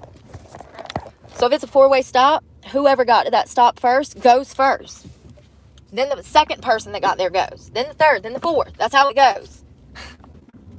Stop signs don't work like red lights. They were about to try to make it, but it don't. It's not the same. Stop signs and red lights are different, honey. Stop signs, every single person stops at, and then they go.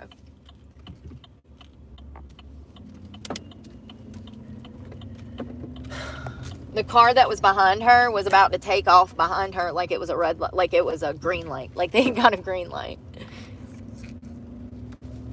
Oh, God.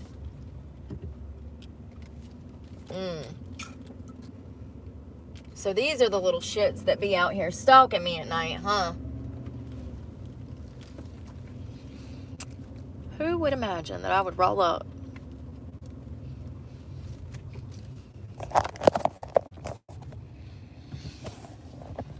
I don't know what's going on today.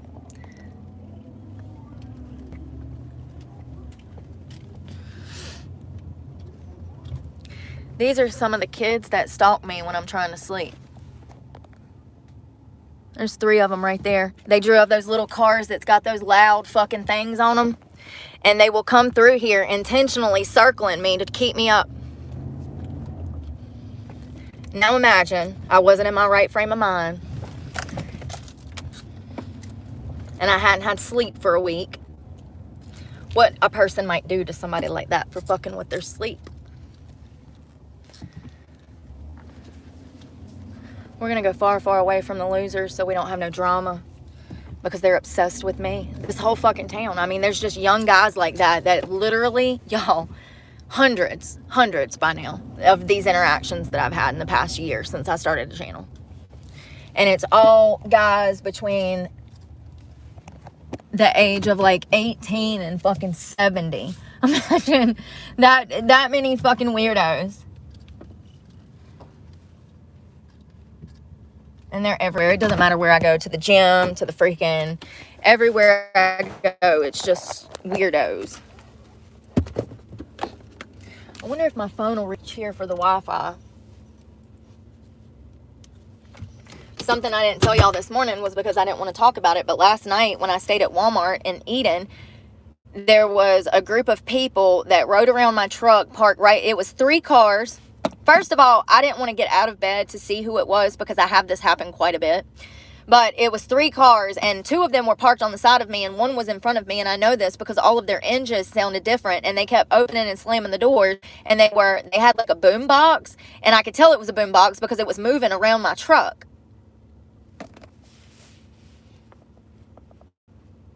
So I just want y'all to know that one day I'm probably going to end up going back to jail. Because of all the bullying that I'm facing online. Hell, I can't even go wash my ass and work out at Planet Fitness without some lady lying on me. Blatant lie. I never filmed this Alex guy. Never had to, never wanted to. And if I did, it was because of his own stupid choices that led us to me filming him. Period.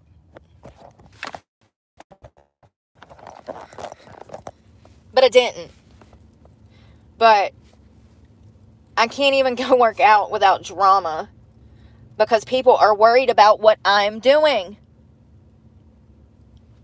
Always. Non-stop. It doesn't matter where I go. If it's at work, if it's at a church, it doesn't matter if I walk into a damn Advanced Auto Parts. Everybody stops and everybody's wondering what I'm doing. It's fucking weird.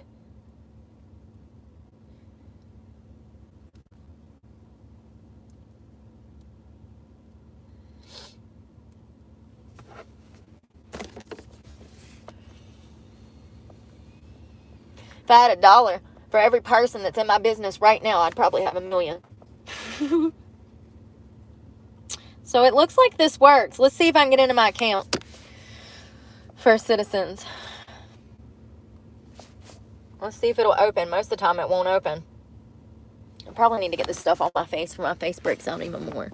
Like it burns it. Burns it, not breaks out. Burns it. I've had it on. Oh, here's my computer. I've had it on for a little while. Too long. Oh. Yep. Damn it. What the frick? Y'all, I get so mad at these little pop-up things. Planet Fitness, August 19th. Yes.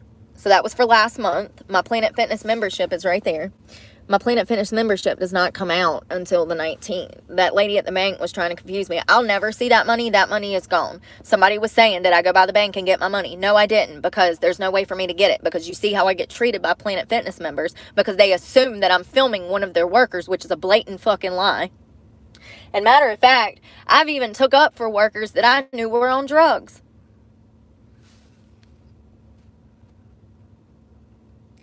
So it says it right there, $25 on the 19th of last month. My new Planet Fitness members, like my next one is not until this October the 19th. Do you see what I'm saying? This is the one where I paid $25 and then they drafted me $10. And then I had to go into Planet Fitness and they said they never got money from my bank. So I paid them an additional $40.40. I'll never see that money. This is the type of things that happen to me. This is the type of things that led me to becoming a felon, because I know that it's not fair. I know that it shouldn't be like this, but I can't do anything about it. This is the reality of being poor. You have no rights unless you have money. There's nothing you can do about it. These people know that, and that's why they behave that way. Imagine. I know that just because you're not a shitty human and you wouldn't do something like that, that doesn't mean that they're not out here. They're more prevalent than ever. There is evil that walks among us that is so vile that your mind couldn't even fathom how vile these people are. And they're walking around acting like they care about you and your kids and your future and blah, blah, blah, blah, blah. And they don't, honey. All they care about is their demon motives. You know, I'm out here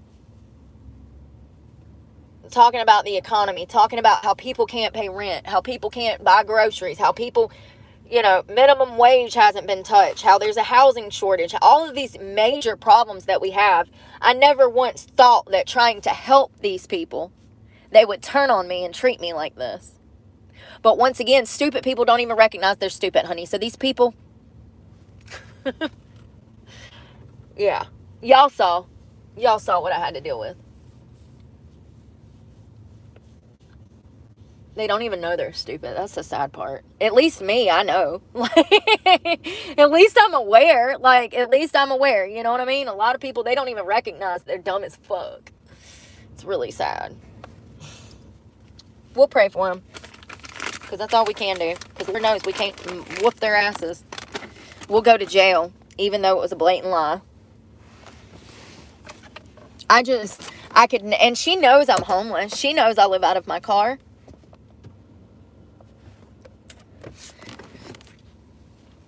I'm almost wondering if it's about the drugs, because I know about the drugs. So since the beginning of the week, I had this feeling that something was going on. And I even told you guys, I said something weird's going on. So it's clear to me now that they wanted to revoke my gym membership. Like, they don't want me in that gym. Now, whether or not it's because I'm homeless or because I film myself, it doesn't matter. I pay for a gym membership and I deserve to be able to work out. It's a shithole. You should be happy I even want to be there, because you need me to motivate other people.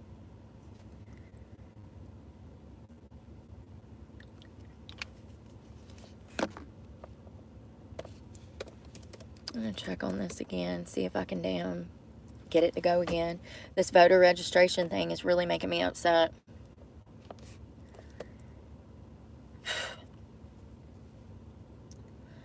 I wonder if they were worried that I was going to tell everybody that they're all on drugs. And I only saw 2 of them that looked high. That one woman that I talked to, and then this other guy.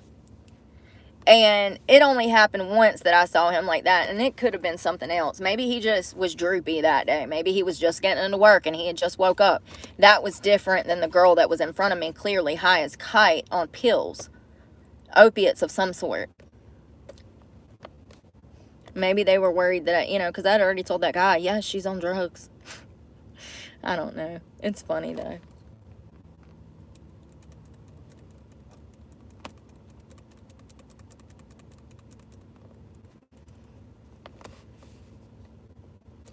Complete your registration through the online DMV. Let's go.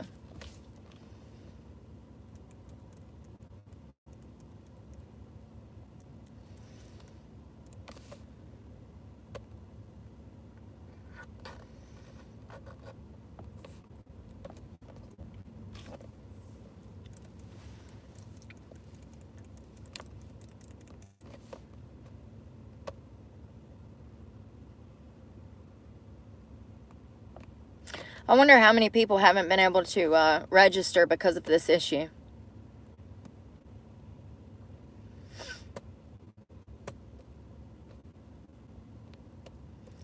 I hate when I click remember me and it clearly does not remember me. Let's see if I got one of those other emails, because I had hit the button like 3 or 4 times getting into work, and no. So the voter registration thing is not working at all. Those are the 2 from earlier. So you go here and you click resend. And it says that it's been resent. You go over here. Let's clear out of this. I'm going to shut this. And then I'm going to go back here. Nope. So it's impossible to register online right now to vote, because there's no way to verify. You have to verify your email. And so I'm trying to verify my email. These are from this morning where it says verify your email. They send you a security code, and then you go back to the voter registration from the DMV and you put the code in. Well, they haven't sent me the code. How many times have we done this today? Like 5 times. And it's not sending the code. And the email is right. Trust me, it came through the first 2 times.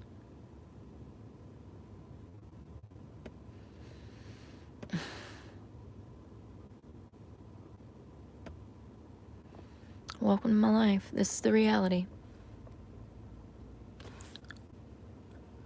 This is the freaking reality.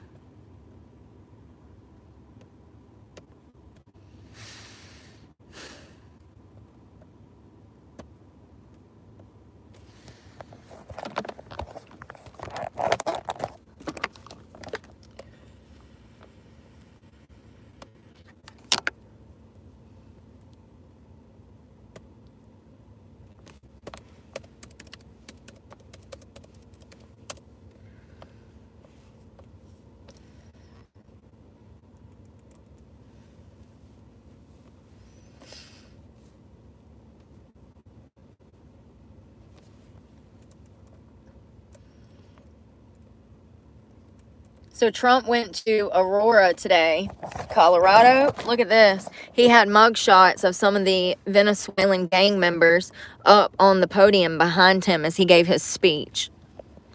Good man. Good man. Former President Donald Trump arrives for a campaign rally at the Gaylord Rockies Resort and Convention Center in Aurora, Colorado on Friday. On the stage, he was flanked by mugshots of undocumented migrants that officials have accused of crimes. That's because they're criminals, Karen.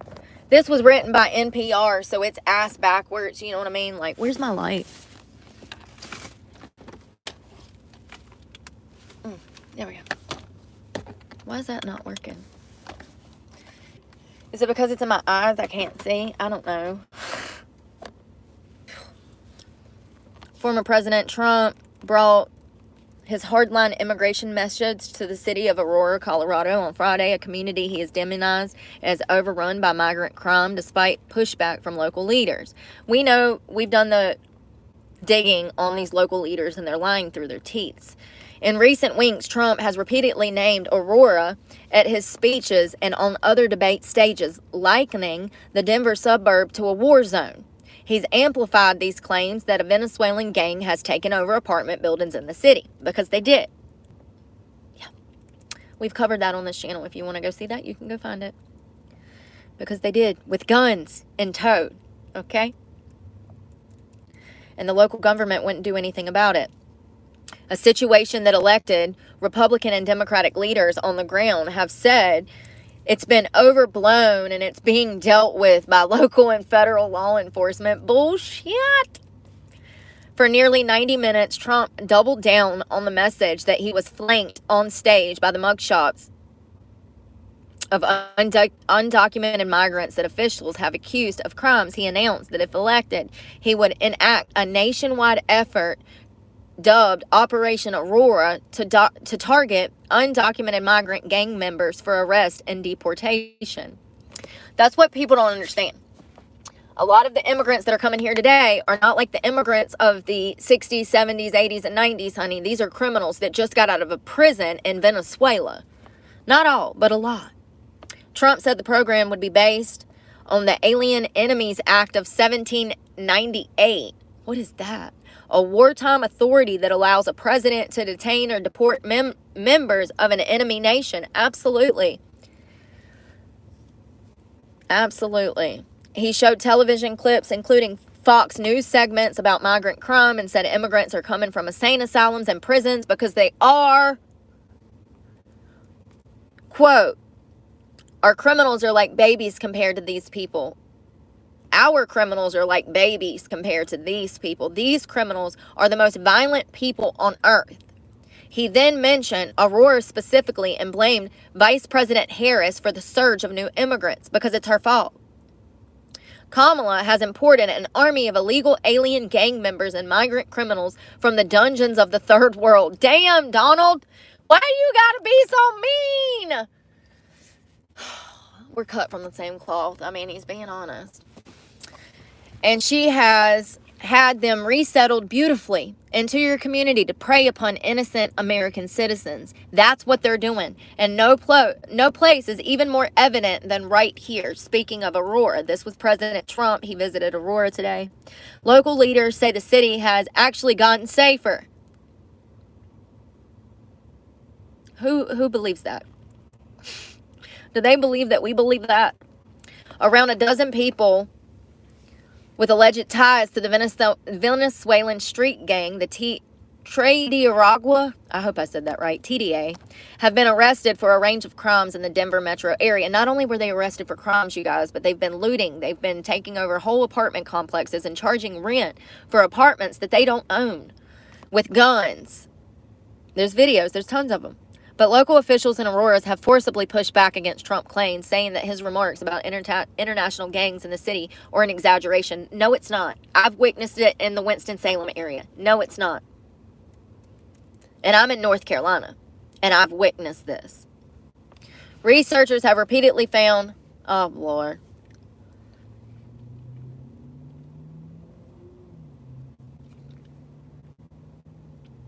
I'm not reading that because that doesn't sound legit. So, Trump visited Aurora. Over the course of his remarks, Trump also blasted Colorado's Democratic Governor Jared Polis, P-O-L-I-S, and referred to him as a coward, a fraud, and pathetic. Oh my God, he sounds like me right now. As well as Harris and the Democrats more generally. Governor Jerry Polis acknowledged at a press conference ahead of Trump's rally that there are victims of crimes in Aurora, but noted that statistics showed that the city had gotten safer over the last 2 years. And said that Trump's distorting the truth. Tell that to the families that are being damn displaced. And their homes are being broken into with assault rifles in their fucking face asking for rent money. Video footage says otherwise. Trump's visit to Colorado came as polls show he is locked in a historical close race with Harris. If you believe that for 1 minute, then you are slow, honey. Trump is in the lead, and he has been since before she even announced her candidacy. And even though Trump is all but certain to lose Colorado for his backers in the state, his visit was a welcome event. Roughly 10,000 people filled a hallway in Aurora near the airport at Gaylord Rockies, a resort and convention center outside on the outskirts of the city. That included supporters like Stephen Farrell and his daughter. The pair were first in line to see Trump and stayed awake all night outside waiting to get in. It was their first Trump rally. Farrell said he got involved in politics over the last 3 years, driven by the feeling that the country is going downhill rapidly, in part from what he describes as a government sabotage and misspending. Amen, Farrell. I want to hug you. Quote, there's a lot of fear and separation in society, and people need to learn to get together and solve these problems and issues. Amen. I don't think we should send billions of dollars to Ukraine when there's a hurricane victim struggling to pay their taxes. There's hurricane victims struggling that paid taxes their whole life. Amen. Trump supporters said they were excited to hear him talk about his plans for the U.S. border and Mexico, immigration, and economic issues. My top issue, this is a black guy, he says, my top issue as a black man is I want the economy to be more robust than it has been for the last 3.5 years. Not just for blacks, but for everybody in this country. Henry Jones is the man, and he's a retired police officer who lives in Aurora. Now, this is a Denver black police officer. And he's for Trump. Way to go, baby. Good man. Tracy Kime of Colorado Springs was also at the front of the line early Friday. She said her top issue was voting integrity. She arrived Thursday afternoon and said that this will be the 25th Trump rally that she's attended since 2016. Wow.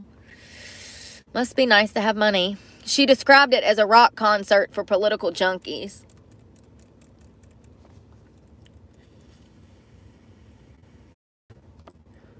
She was standing near a 19-year-old Ben Feeney who lives about an hour away from Aurora, and he says that he loves Trump and is in Colorado to support the people of the city and proud of Trump. Wow. Way to go, kid. Good for you. Starting off smart and on the right way, honey. Trump campaign asked for military aircraft and a missile, anti-missile capabilities and other security measures and lead up to the election. For him, after 2 attempted assassinations and an ongoing threat from Iran, Donald Trump campaign has ramped up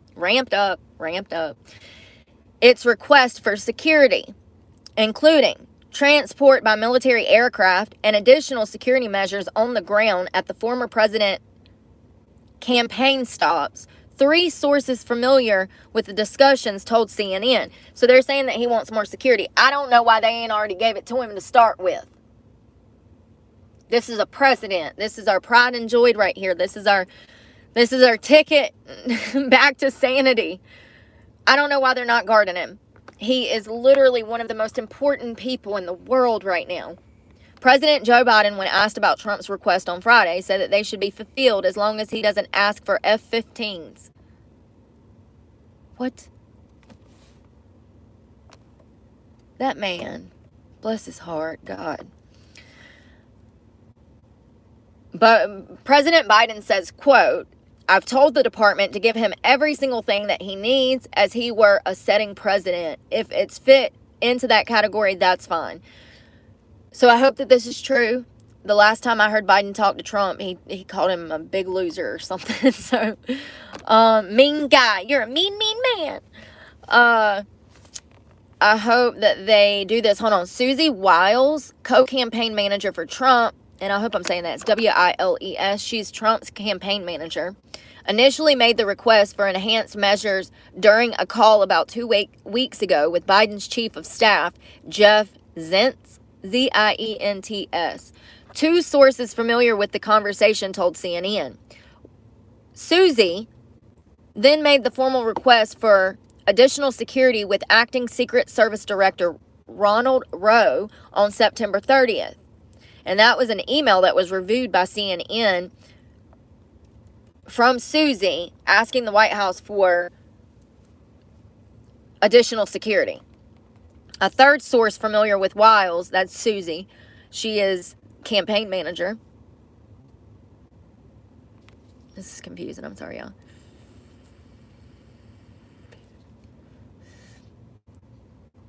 So it says, Susie and Jeff, chief of staff, immediately connected Susie to the leadership at the Department of Homeland Security and the Secret Service, so she had a, quote, direct line. The source said that Jeff made clear that the president had directed the Secret Service to provide the highest level of protection for Trump.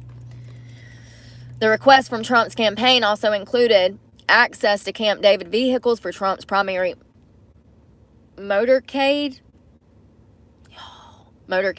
as well as access to other military assets such as drones with thermal monitoring. See, they could have got that one guy that was in the woods if they had drones with thermal monitoring. I can't never say that damn word. Monitoring.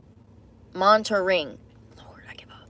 In addition, Trump's campaign asked the U.S. Secret Service to increase stockpiles of ballistics glass across several key swing states that the agency now uses to encase Trump at his outdoor rallies. Oh, the bulletproof glass. I was like, what's ballistics glass? Bless my little heart. And the campaign asked for more funding for local law enforcement officials who augment the president's security detail and for additional administrative support from the Secret Service headquarters. I don't know if that's the right word. Augment. Augment. The Secret Service is now working on formal requests, blah, blah, blah, blah. They have to go through the Department of Homeland Security, then the Department of Defense, as well as other agencies that would need to be involved, according to a federal law enforcement official. Two sources close to the campaign said that Trump officials are frustrated that the extra protections have not been implemented given the heightened security threats facing the former president, and the campaign has begun implementing some new security measures. So, first of all, when he first initially got shot, that was sketchy as hell. The way that those Secret Service agents acted, number one, they don't need to be in their position. Number two, they didn't know how to do their damn job. And this is why they, number one, don't need to be in their position. So they already don't want to protect him. The Biden administration doesn't want to do anything to help him. The fact that they're saying that they're going to send all of this help, it's a blatant lie. Look at all of the other lies we have caught the Biden administration in. And they don't want to protect him. They're hoping that somebody takes him out. It's crazy. It's so sad because the last two people, the one guy actually hit him, and then the other guy was mighty damn close. And if something happens to him, you guys, it's over. It's over. We are so screwed if anything happens to him. It literally, I think I would have a mental breakdown if something happened to him. I'm so scared of Kamala winning. Because she's so evil and this world is already fucked up. And I feel like if he doesn't get in office, we're fucked. We're already fucked. Look at the world that I'm living in. Look at the way people are. We're super fucked if he doesn't win. Like, there's no coming back from this. The world as we knew it 4 years ago is already gone. But the world as we know it now is completely gone if Harris was to even get in office. Look at what they've done in 4 years. They've destroyed everything. But the fact is that they want him to get taken out, and that's why they're not giving him ample security. Because the Secret Service that was on him during the Crook shooting, Crocs, whatever his damn name is, that was Biden's security team. That was Biden's security team.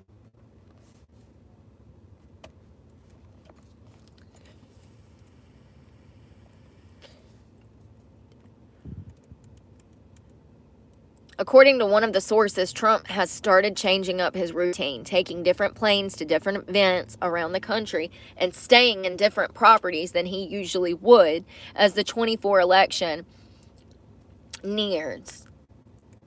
The source says Trump's security implemented the changes because it had lost faith in the Secret Service following the 2 attempts on the former president's life, as well as the denial of certain resources in the past. Trump's team maintains that its concerns are with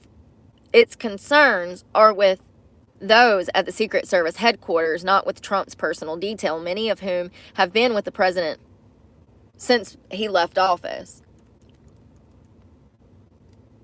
But Trump's team has also been informed that some of the requests aren't feasible for any presidential candidate. Trump has complained privately that he is forced to hold smaller rallies because of security concerns, though every president and presidential candidate has faced restrictions on their freedom of movement because of security concerns, according to 2 sources familiar with the matter. Security resources are often determined on a case-by-case basis, one administrator said. The Secret Service maintains that the former president is receiving the highest level of protection. And that's Anthony, that's a spokesperson for the Secret Service, blah, blah, blah. The Secret Service will remain vigilant and continue to adjust and enhance its protective posture as needed to mitigate evolving threats. For some reason, the Secret Service agency is already imposing flight restriction over Trump's residence and when he travels. The former president is receiving the highest level of technical security assets, which include unmanned aerial vehicles, counter-unmanned aerial surveillance systems, ballistics, and other advanced technology systems. I think they want more people, bro. I think they want more physically, capable people protecting him. Still, the request for additional resources could hit roadblocks. Some of them may run into legal issues given constitutional limits on the military operating inside of the United States, the federal law enforcement officials said. The Secret Service has implemented a number of changes since Trump was nearly killed by a shooter in July, after another shooter allegedly set up what prosecutors called a sniper's nest outside Trump's Florida golf course in September when the former president was playing just 1 hole away. Separately, the U.S. authorities have obtained intelligence showing that there is an Iranian assassination. What?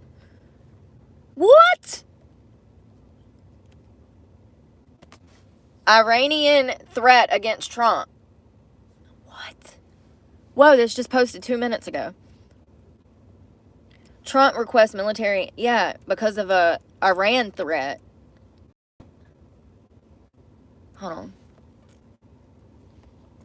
Who's threatening him in Iran? And why? I mean, they're not the happiest people. I mean, we've been kind of going at it with them for a while, right? If I'm thinking of the right place, ain't that in the Middle East? I'm trying to figure out where they're talking about this threat. I'm not seeing it in here. This is one of them bullshit leftist leaning damn articles anyways. It says Iran wants to assassinate former President Donald Trump. Here's why it may succeed. What the fuck is this? Why are y'all even putting this shit out there? Y'all are evil. Y'all are evil. Here's why it might succeed. You can't make this shit up. Look at how evil these people are.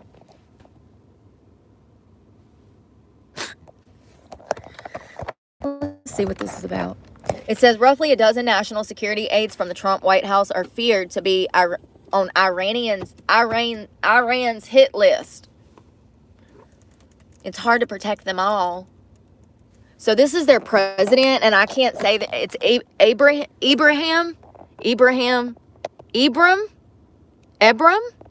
I'm trying. I'm really trying. Raziz.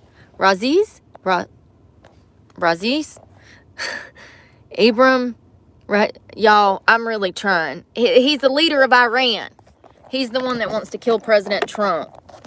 U.S. officials are coming into a troubled realization about Iran's repeated threats to kill Donald Trump and some of his former top generals and national security strategists. Tehran, y'all, I am so sorry. These freaking names. Tehran.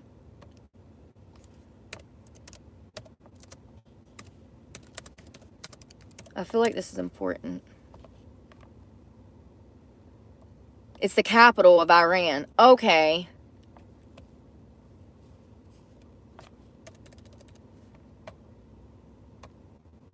What the hell? No, I want you to say it. Tehran. Tehran. That's how you say it. Tehran. So it says Tehran isn't bluffing and it isn't giving up anytime soon. Iran has only been openly threatened Trump and those who oversaw his national security strategy since January of 2020 when Trump ordered a drone strike killing that one. Ain't that the one he said he died like a dog? Y'all remember that? He said, oh God, y'all, it's hilarious. I mean, it's not funny the guy died, but the way that Trump talked about it. I think that's that dude, but I could be wrong. It says a drone strike killing Qasem Soleimani, the Iran's most powerful military general. So this man was a general for Iran. So Iran has put out videos depicting the future deaths of Trump's and others who helped orchestrate the Somalian attack, push for their arrest and extradition and blah, blah, blah, blah, blah. So this is because of a drone attack that took place years ago. They're saying that they want him dead.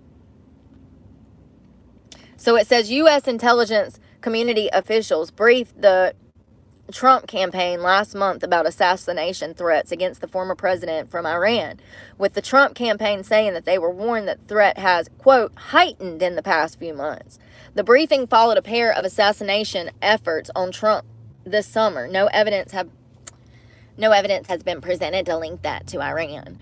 But in Iran's efforts to kill Trump and former senior officials, it has been blamed for the strike, the airstrike, or even more extensive and aggressive than previously reported. This is extraordinarily serious, said someone. Iran has made it very clear that they are determined to seek retaliation against former officials in connection with the drone strike. And while the government has gone to unprecedented lengths to protect many of those officials, some who experienced similar threats receive no government protection.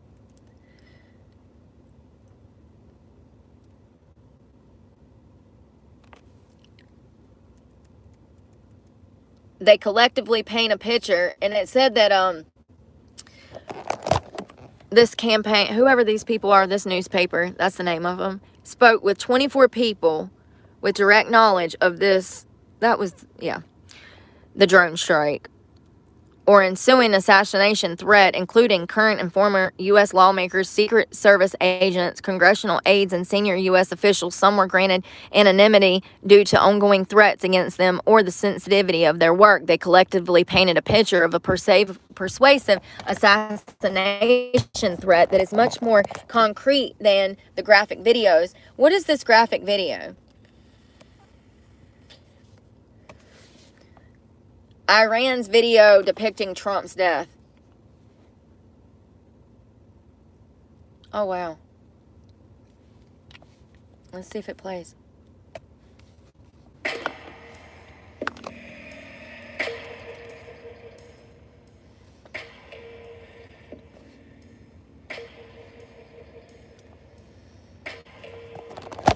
So all it is just a drone that they're mocking.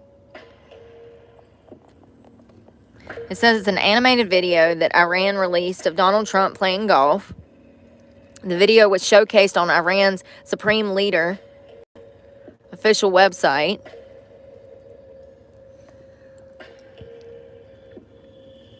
The video was part of a contest to mark the killing of the guy that was killed in Iran.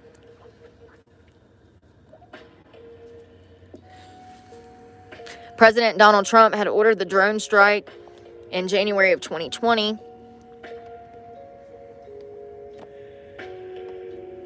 President Ibrahim, that's the guy of Iran, vowed to take revenge on Trump.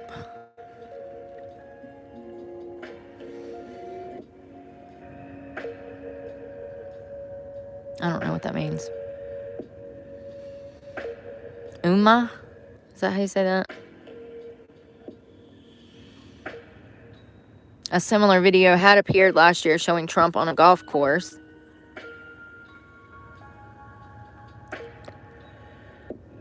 The White House said, should Iran attack any of our nationals, it will face severe consequences.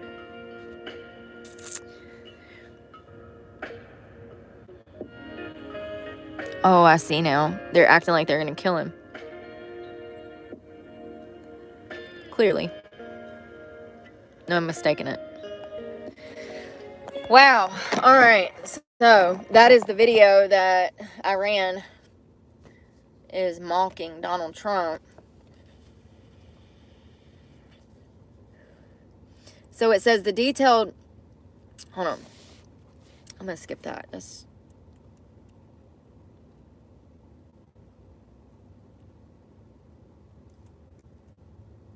The FBI warnings about new threats from Iran, increasingly tense discussions about how to protect individuals amid ongoing plots and efforts by suspected Iranian operatives to trail U.S. officials during a trip abroad. These are things that they are trying to work on. It says they collectively painted a picture of a persuasive assassination threat that is more concrete than the graphic video, brash proclamations, and mincing social media posts that have found their way into the public eye. They detailed hacking, digital surveillance efforts against the former officials, their family and members, a drumbeat of personal FBI warnings about new threats from Iran, increasingly tense discussions about how to protect certain individuals.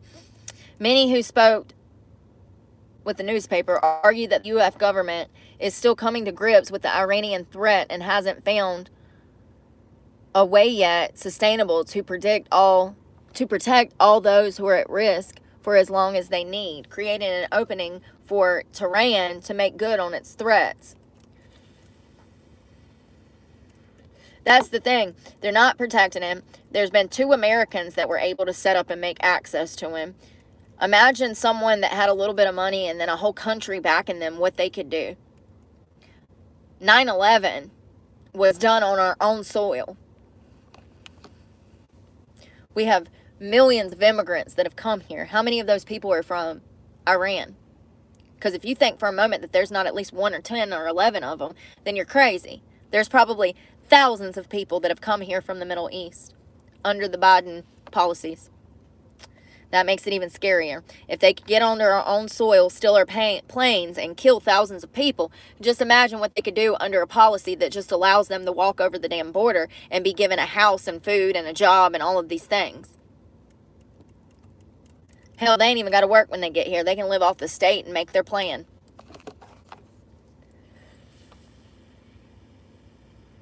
I wish I knew how to say that. Somalian.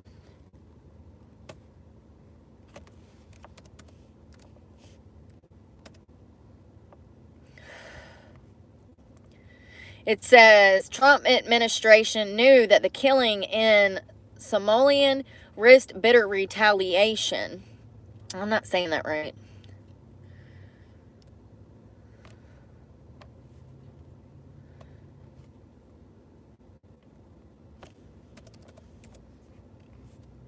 Oh, it's a guy. It's that guy, but I don't know how to say it. How to pronounce Qasem Soleimani? We are looking at how to pronounce the name of the former Iranian Major General in the Islamic Revolution Guard Corps, or the IRGC, and then also commander of its Quds force, who was killed by U.S. drone strikes near Baghdad International Airport on January the 3rd of 2020 around 1 a.m. local time. Say his damn So how name. do you go about pronouncing his name? Qasem Soleimani. Soleimani. Qasem Soleimani. Soleimani. Soleimani. The Trump administration knew that killing Soleimani risked bitter retaliation. Soleimani was almost like a son to the supreme leader. Ooh, an Iranian specialist at the International Crisis Group said. So when they killed this guy, the leader was not happy. As the head of Iran's elite preliminary army, the Quds Force, damn, I've forgotten how to say this man's name now. We're just going to call him Soli. Soli was an architect of Irani's proxy wars across the Middle East. He was also a close personal confidant of the most powerful man in Iran, the supreme leader. That's not going to happen. I can't say that name. That's the guy. So he was the drone strike that Donald Trump killed him with. He died like a dog. I don't know if that's the same guy, but I always think of that because it's hilarious. The Pentagon assessed under Trump that Soli was responsible for the death or maiming of thousands of Americans during the U.S. war in Iraq. They claim the Trump administration's 2020 drone strike against him and 9 other Iran-backed militants stopped, quote, active plans to kill more.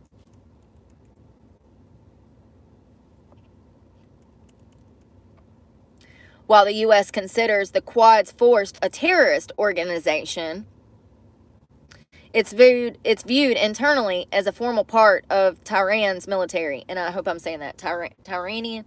Lord, y'all, it's in Iran. It's the capital of Iran. Despite fears of an all-out war, Iran's immediate response to the strike was relatively muted. A ballistics missile attack on the U.S. forces stationed in Iraq, which failed to kill a single U.S. soldier. That led Trump and many who supported the strike to take something of a victory lap, thinking Iran had stood down. But Iranian proxies would launch a steady drumbeat of rocket and drone attacks against the U.S. forces in Iraq for months.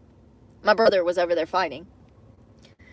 At one point, leading then Secretary of State Mike Pompeo to threaten a pullout of the U.S. Embassy in Baghdad. Now, I don't know if my brother was here fighting. He's done like 4 or 5, 6, maybe 7 deployments, you guys. I've lost count. He's been to the Middle East over almost half a dozen times.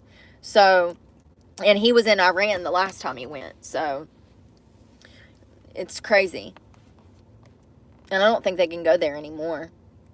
I don't think anybody's been there since the last time they were there. And it's crazy because this man was responsible, it says, for killing other people. And he was making plans to kill more people.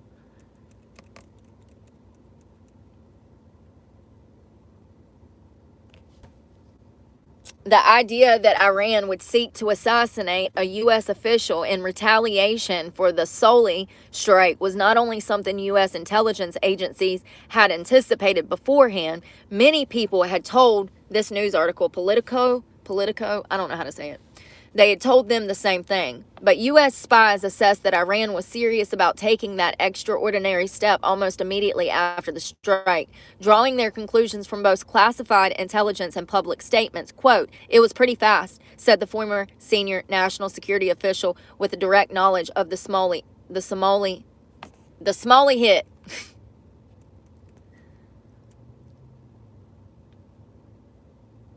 So some dude that lives in Iran says, quote, "This revenge will certainly happen at the right time. Those who ordered the murder of Somali, as well as those who carried out this hit, should be punished." And that was in December of 2020. So when Trump ordered this hit, these people are now trying to retaliate. Scary shit for the Iranians to be after you. Let me tell you, that's... Anybody from the Middle East, you know, you don't want them hunting you down, honey, or from South America. It's just 2 places you don't want people to be looking for you.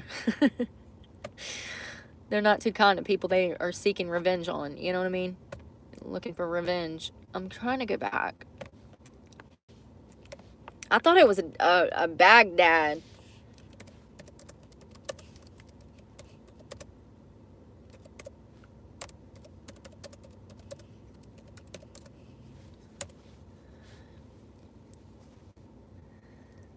So he was an Iranian major general, and he was killed in a drone strike near Baghdad International Airport in Iraq while traveling to meet the Iraqi Prime Minister. I can't say none of these names.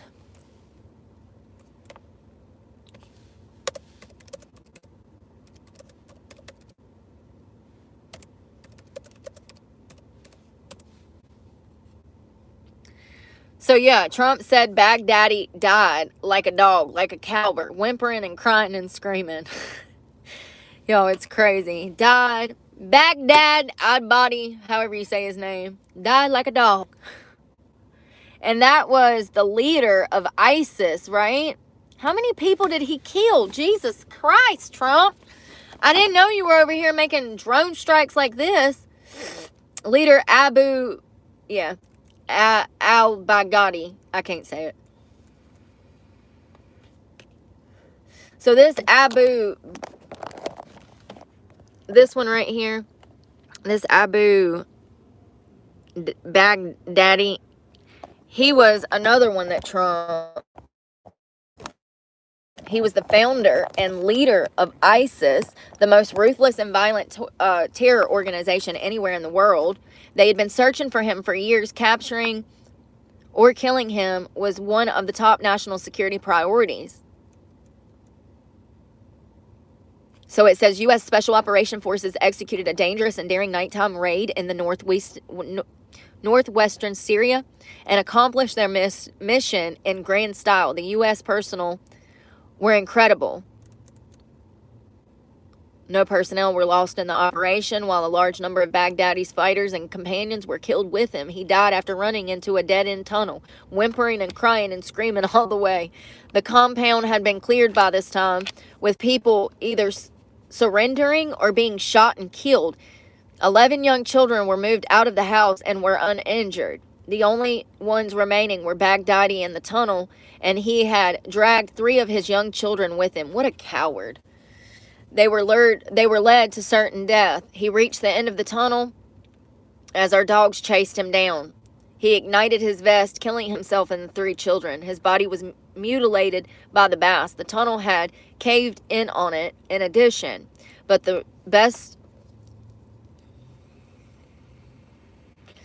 test results gave certain immediate and total positive identification. It was him. So it sounds like they knew where he was. Then they went to arrest him. He was in a tunnel and he exploded. He had a vest on and killed himself and his children. What a coward. And they had to identify the body through like DNA or something because his body was so mutilated by the blast. The thug who tried hard to intimidate the thug who tried hard to intimidate others spent his last moments in utter fear and total panic and dread, terrified of the American forces bearing down on him. When we were in the compound for approximately 2 hours, and after the mission was accomplished, we took highly sensitive material and information from the raid, much having to do with ISIS's origins, future plans, and things that we very much want.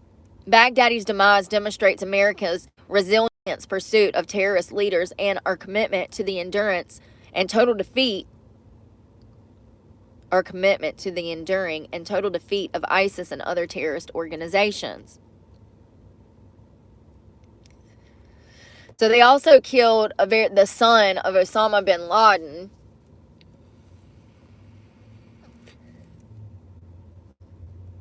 who was part of Al-Qaeda, however you say it. Y'all know what I mean. Terrorists who oppress and murder innocent people should never sleep soundly, knowing that we will completely destroy them. These savage monsters will not escape their fate, and they will not escape the final judgment of God.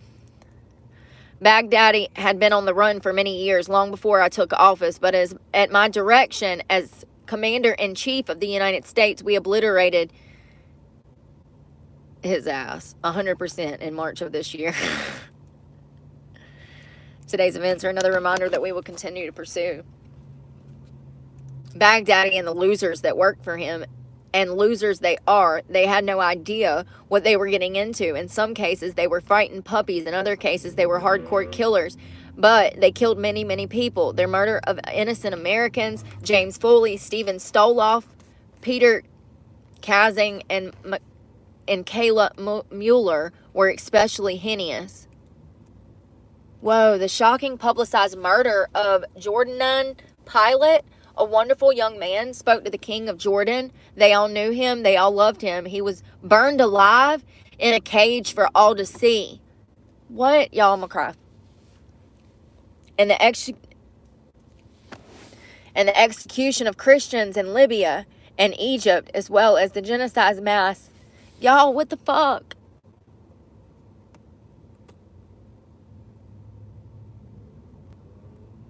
It's sad because I remember how they wanted to kill us. I was there. I was alive during 9/11. And the execution of Christians in Libya, I think that's Libya, Libya, and Egypt, as well as the genocidal mass murder of Yazidis,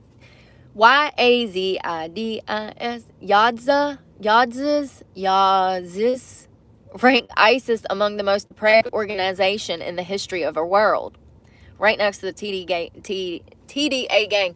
Unfortunately, the TDA gang is not that smart. They're actually just a bunch of freaking hoodlums that don't have two brain cells to rub together. Yeah, they're criminals, but they're not highly organized like these terrorist groups like ISIS and Al-Qaeda. They were highly organized. A lot of their leaders were very highly intelligent. The forced religious conversions, the orange suits prior to so many beheadings, all of which openly displayed for the world to see. This was all that Baghdadi, this is what he wanted. This is what he was proud of. He was sick.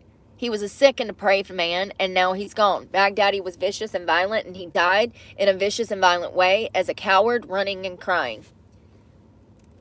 This raid was impeccable. It could have only taken place with the acknowledgement and help of certain other nations and people. I want to thank those nations, Russia, Turkey, Syria, Iraq, and I also want to thank the Syrian Kurds for certain support they were able to give us. This was a very, very dangerous mission. Who wrote this? This was from the president. This is the president talking. Wow. This is from the White House archives. I didn't even know this was a... Yeah, remarks by President Trump on the death of the ISIS leader Abu, that's his name, Abu Baghdadi. Huh, interesting.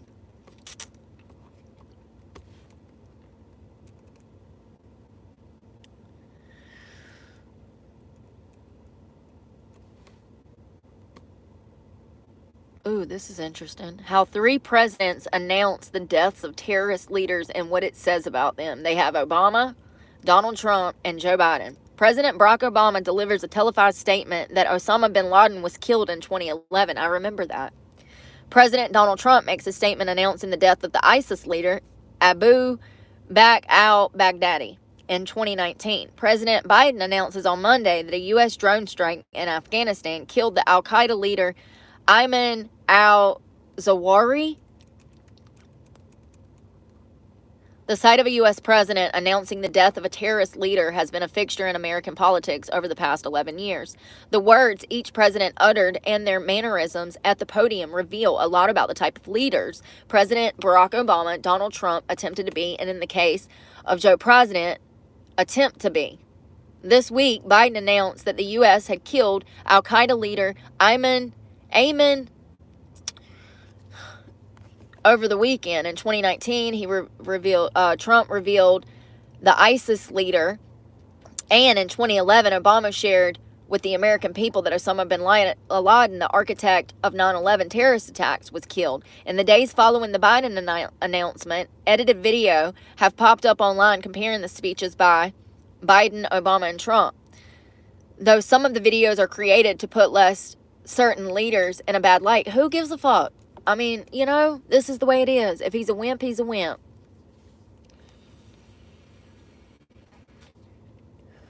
Taking a deeper look at each speech, their delivery, even down to the words each used, provides a small window into each man. I agree.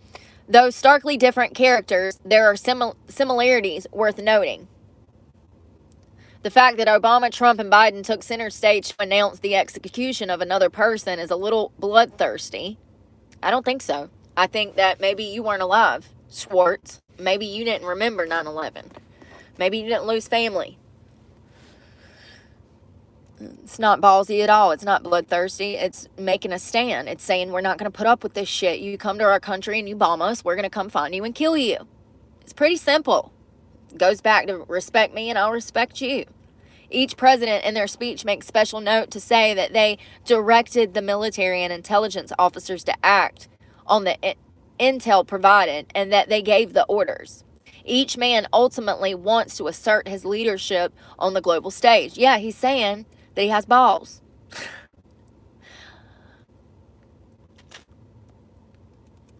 So this guy is saying, so it says, each expert that spoke to NPR, once again, I don't like them anymore, agreed Obama's speech was iconic. Though Trump and Biden took out major terrorist leaders, the gravity of killing bin Laden is unmatched. And I have to agree. I have to agree. It really sucks. I wish Trump would have been the one to get good old Osama bin Laden. But I have to agree that killing bin Laden is a step above killing Abu Baghdadi or whatever the hell their names are. We had been wanting Osama bin Laden. He was the one that coordinated 9/11. He was solely responsible for the plan of 9/11. So the planes that got flown into buildings was because of bin Laden's guidance. So we had been wanting him for a long time. To some degree, Trump and Biden attempted to even emulate Obama's speech. So they noted that Obama took the time to acknowledge emotion for the victims of 9/11, clearly a decade after the attack. Obama, in a measured and somber tone, said in his 9-minute speech, quote, "It was nearly 10 years ago that a bright September day was darkened by the worst attack on the American people in our history." He went on to say, "And yet we know the worst images are those that were unseen to the world. The empty seat at the dinner table, children who were forced to grow up without their mother or father, parents who would never know the feeling of their child's embrace, nearly 3,000 citizens taken from us, leaving a gaping hole in our hearts." Listen, if Obama ever did anything right, this was it. Obama carefully describes how the White House came to receive intelligence on bin Laden in a short description of the steps special forces used to kill him. There's no question. Oh, sorry. So let's talk about President Trump's. Former President Trump took a far different approach in announcing the execution of Islamic State leader Abu al-Baghdadi. I'm getting better.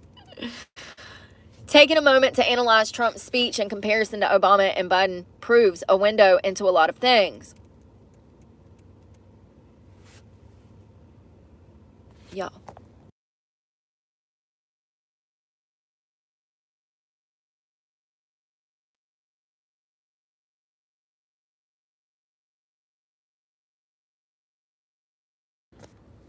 I rolled the wrong window down and my window cover just came out. So we're going to have to put that up before I go back to bed.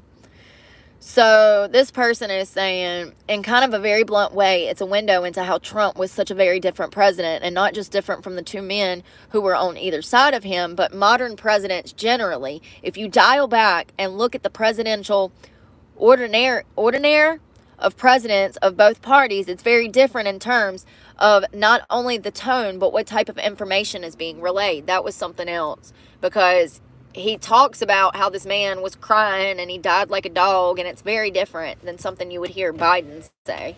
But Biden's a pushover, that's why. Trump, known for the lengthy rally speeches during his presidency, spoke for far longer than Obama or Biden in this announcement. His initial speech went on for over 8 minutes, but he went on to take questions from reporters for about another 40 minutes. Y'all, that's crazy. No leaders do that.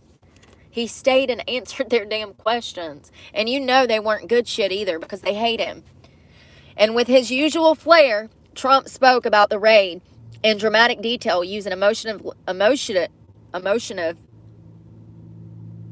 didn't even know that was a word, emotive language to describe both Baghdadi and the manner in which he died. Quote, no personnel were lost in the operation while a large number of Baghdadi's fighters and companions were killed with him. He died after running into a dead-end tunnel, whimpering and crying and screaming all the way. He went on describing the operation, saying, quote, the thug who tried so hard to intimidate others spent his last moments in utter fear, in total panic and dread, terrified of the American forces bearing down on him, end quote. This goes back to Trump's background, not in politics, but as a businessman and a reality TV star. Exactly.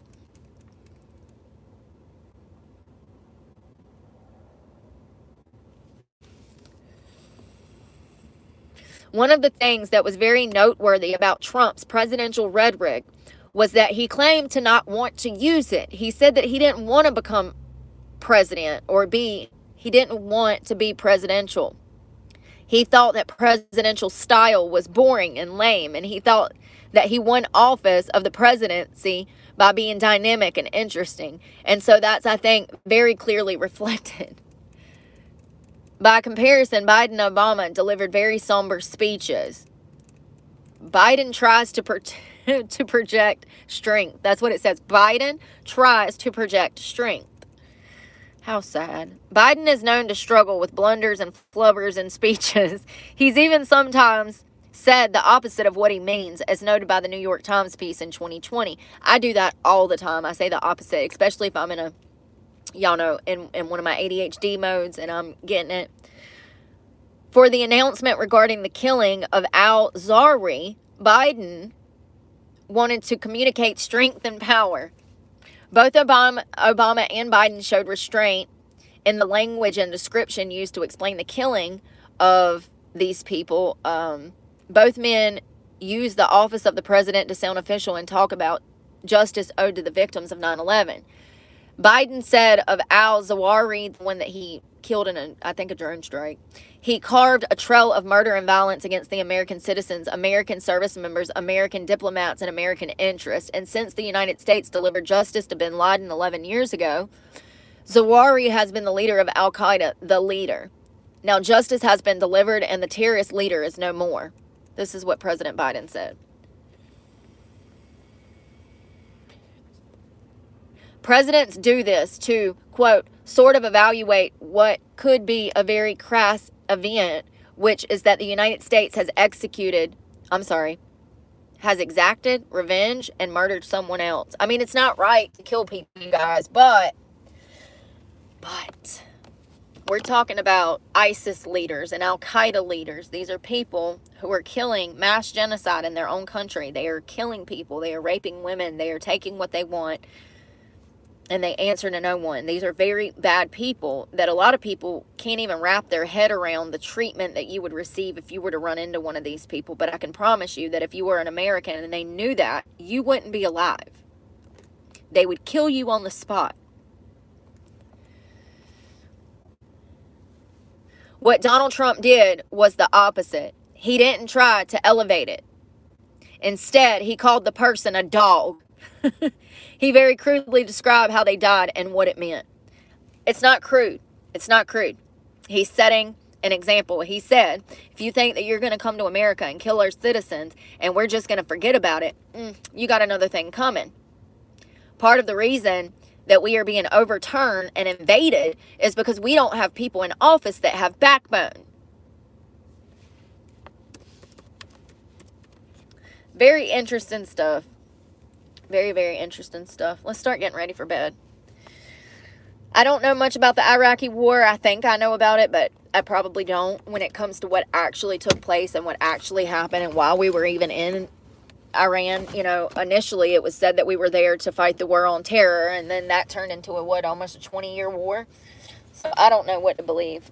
I do know that I have siblings and friends who have made a long career off of the military, and they love it and they're great at it, and that will forever be my biggest regret in life, is that I passed the ABSFAB when I was 16, but I met my abuser then, and I was never allowed to go sign up for the military, even though I had already passed the test and I had a recruiter and I was supposed to sign paperwork. It never happened. By the time I was 17, my kidnapper had already kidnapped me at that point, and I had no free will. So that's why I didn't join the military, because I wasn't allowed to. I remember what he said. He said, "Oh, you don't want to do that. That's no place for you. You won't like it there." And in all actuality, it's probably what I needed at the time. I needed discipline. I needed proper guidance. I'm so sorry. I'm trying to go. You have plenty of room. Stop acting stupid. Thank you. People are so fucking stupid. If you don't know how to fucking get the front of the truck up in the damn driveway, maybe you don't need to be in the damn truck. If you can't move your fucking dinosaur arms to move the truck, then maybe you don't need to be driving, Kevin. Look at this full range of motherfucking motion I got. Swear to God. Y'all. I'm gonna end up fucking murdering somebody before the end of the week. Because they're stupid. They just built this parking lot. That fucking place, this guy is trying to turn beside me, acting like I took up too much of the road. First of all, no, I didn't. I was perfectly parked. You just don't know how to fucking drive and move your... Let's go pee before I kill somebody. Oh, and I gotta put this other window cover up.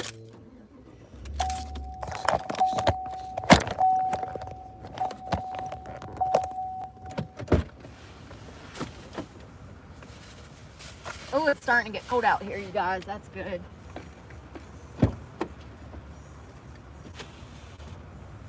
It fell down. I accidentally rolled the wrong window down.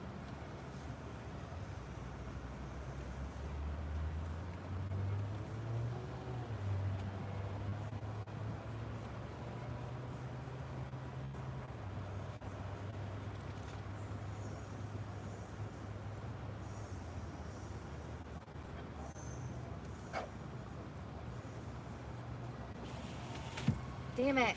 This is a pain in the ass. I can't get it to stay.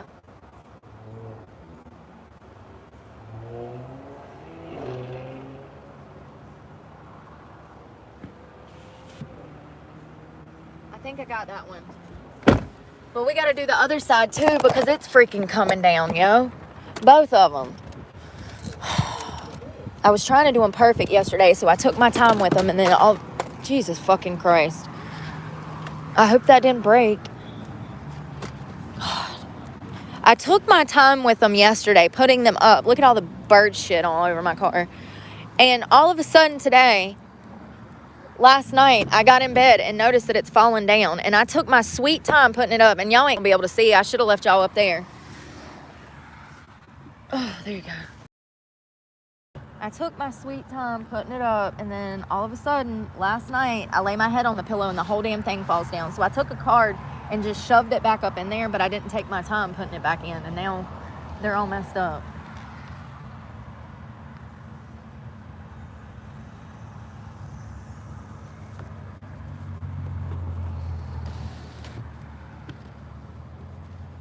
So that looks good. All right. Jeez. I went by my storage facility. I think y'all were with me for half the time, but I had to cut the phone off because it just wasn't fucking working. It never is. I'm going and figuring out what the hell to do. Boost my... They said that they can switch this phone over to one of their phones, but... I mean, they said that they can switch my phone over to a Verizon phone. But hell, he says it's like $180 to even set that up. Since when? That's a water bill. That's a power bill. Since when does it cost $180 to just turn on a damn phone line?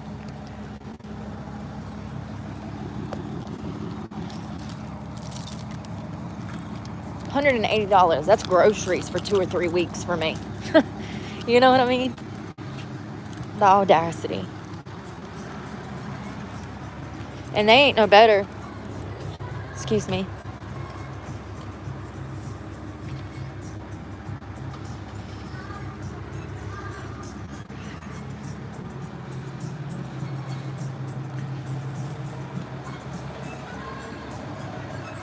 This was the one where that woman refused to sell me nicotine products because she didn't know how to find what I was talking about behind the counter and got angry with me. And we got in an argument. It's shit like that.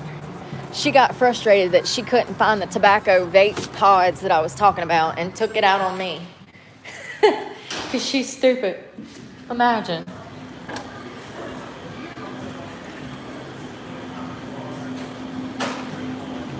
What is it about people being filmed in public they get all on edge about? If you don't act like an idiot, nobody will judge you, Karen. That simple.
Oh, God, I forgot about the music. I hope I don't get a violation because every time I turn around, somebody damn hit him or I swiped a pole.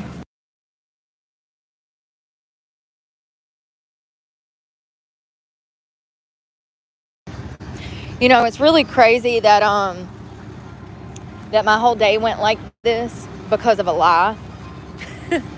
I mean, I don't understand it. I never will. I've been going through this shit since I was a child. People have made so much shit up about me. I know when I get to heaven, God's going to be like, ha ha ha. And I'm going to be like, you put me through hell for however many damn years. You saw that I was a person. You knew my heart. And you still allowed people to treat me like this. Yeah, we going to have when I get there. I don't care if he's my savior. He's going to have an earful when I get there.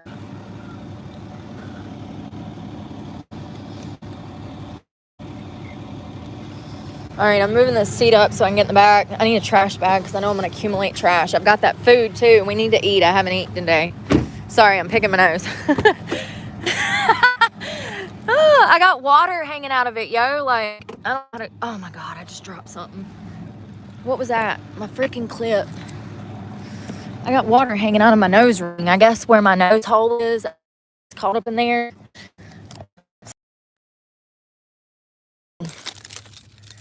And we gotta. So I lost one of my P.O. box keys over at the gym on the floor. And I don't know where it went. Ha ha ha. I initially dropped my key because the bitch was in my face trying to antagonize me. That's the whole reason she came in there, was to antagonize me.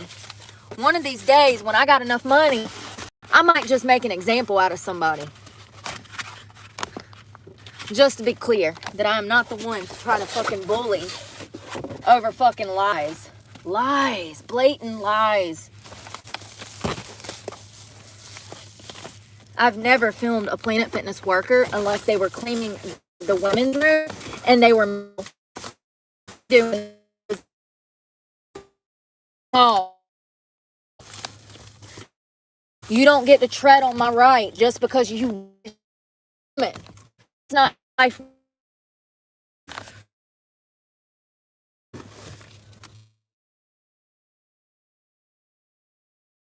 That doesn't respect women anyways. we're going to go get a new gym membership. And we're going to cut our bank off on Monday so that Planet Fitness can't get any more money out of us. I need to cut that account off anyways because Susan at fucking bank is robbing me. Where did that $30 go? Anybody that thinks that it went to Planet Fitness, you are sorely mistaken. That money, the bank kept that money, honey. 100%. That's what they've been doing to me for 4 damn years, and I got proof of it. And one of these days, I'm going to go talk to a fucking corporate lawyer that can help me get my money back because it's owed to me. They've stolen thousands from me. Over 10, upwards. What was that? Upwards of 50 grand. Oh my God, I'm dropping stuff. That freaking hair clip. It keeps falling and I don't know where my light is now. It's hot in here. I'm so glad that my bed is back on the right platform.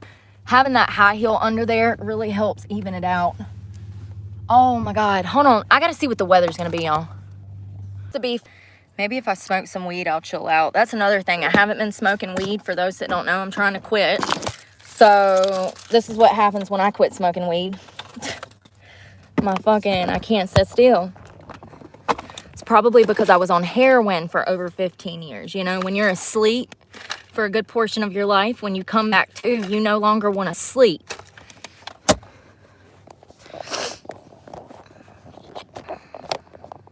Trying to find somewhere to set this. There we go. Let me see if I can hop on the Wi-Fi because they have it here. On the Wi-Fi.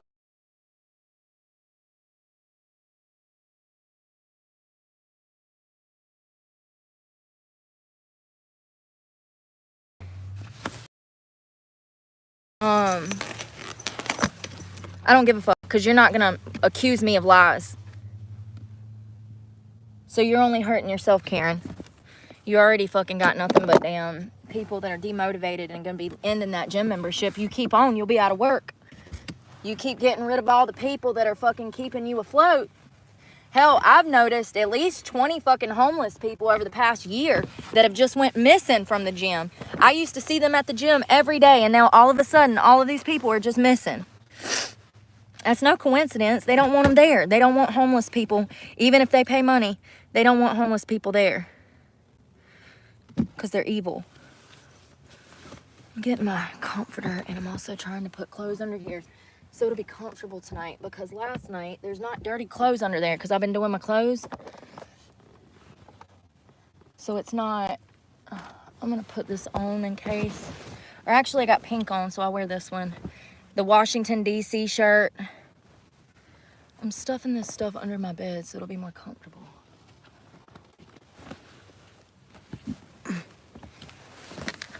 In certain spots.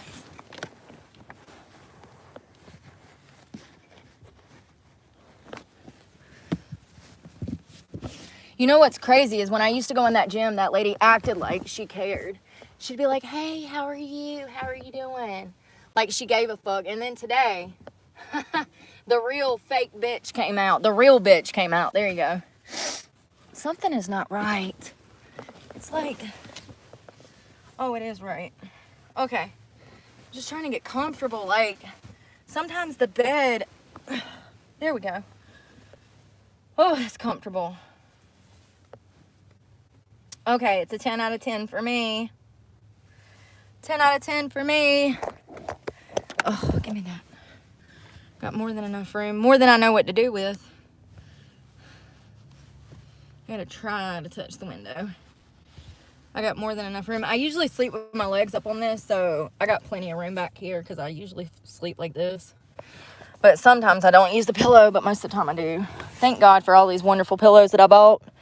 When I got clean, I spent thousands of dollars remodeling my house as far as decor and home decorations. I moved to Charlotte, and I went through the process of, you know, redecorating a new home.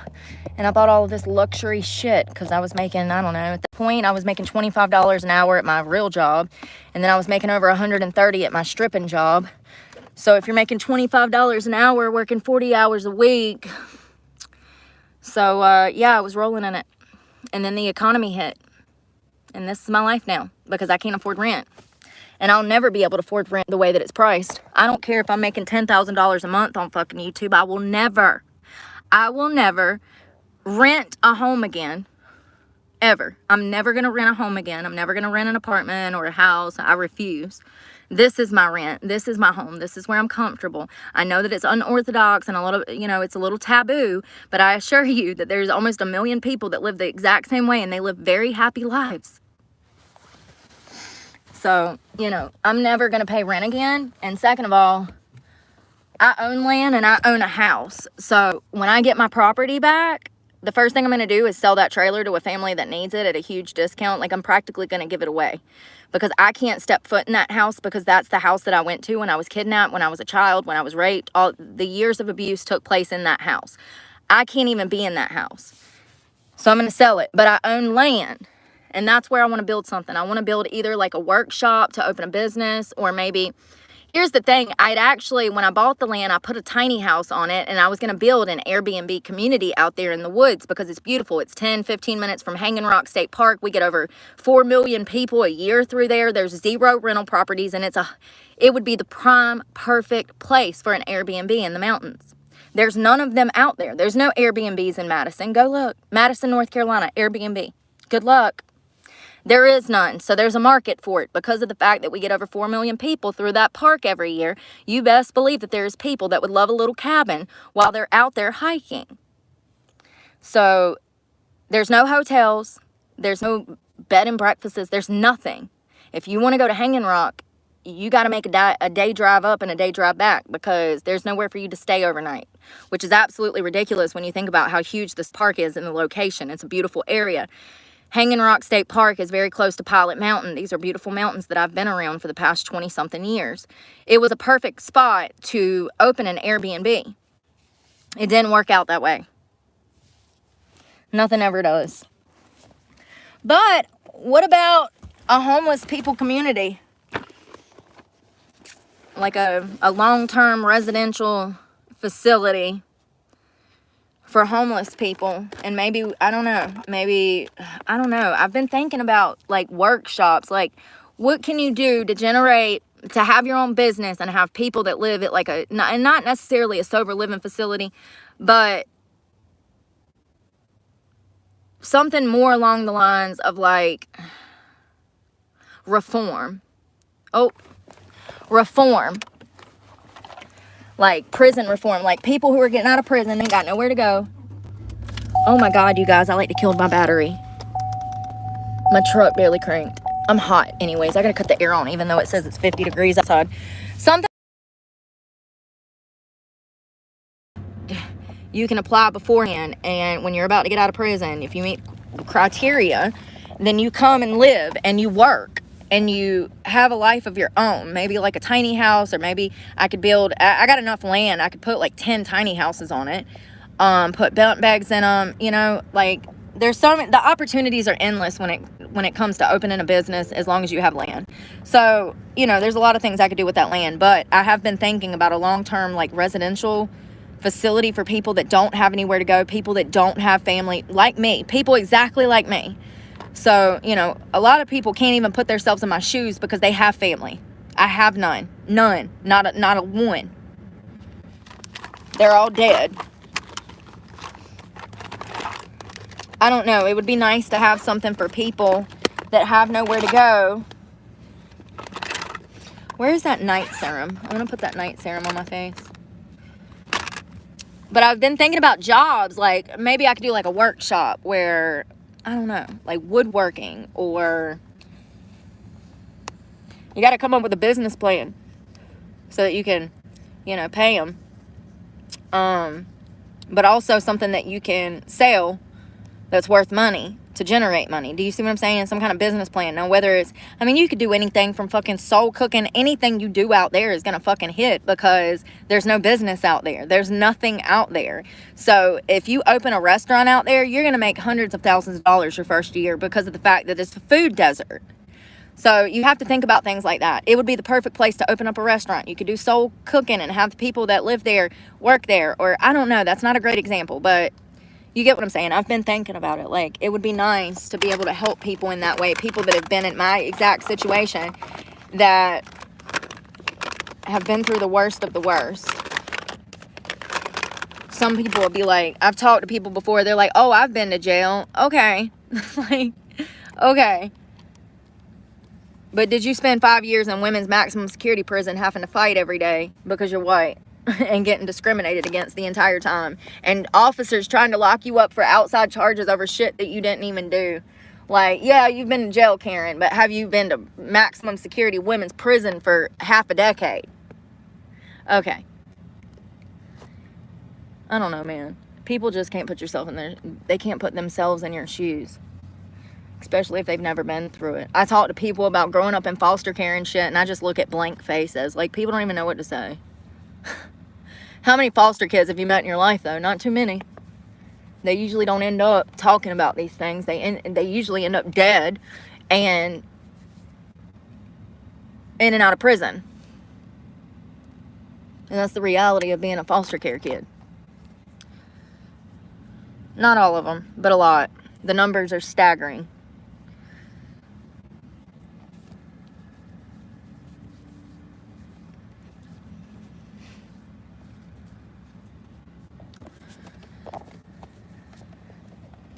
And I can't believe I read the other day. Well, I actually found it out like a month ago, I guess.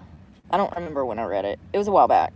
That foster kids are actually more likely to get sexually abused and physically abused and neglected than kids that are not in foster care. So keep that in mind when you're, thinking about foster care kids. Just know that those kids are more likely to be abused than with their parents.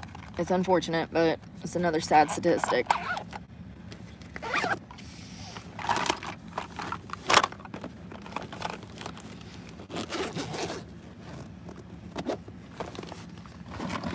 I don't know if I want that food right now. Honestly, I'm trying to hit this weed pen.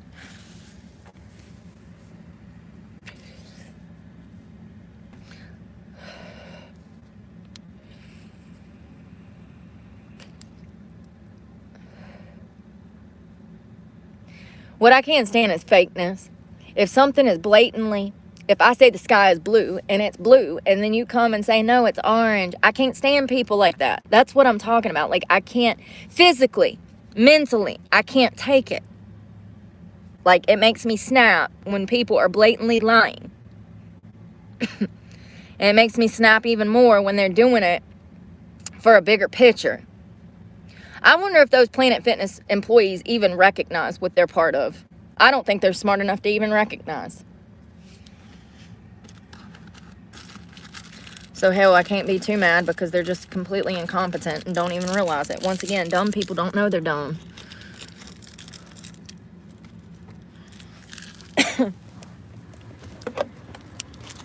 I'd feel like a piece of shit if I worked there. I couldn't do it, honestly. Oh, I gotta put this fan up because it's hot and I can't keep running the gas because I've done went through over half a tank of gas today. I'll have to fill up again tomorrow. It's usually like that though, because you can't sit anywhere too long. An hour, maybe two, before the cops show up and everybody's mad that you're homeless. Everybody's pissed because you're homeless. Like it's your fault that you can't afford $3,000 freaking rent. I don't know how people are affording it at all.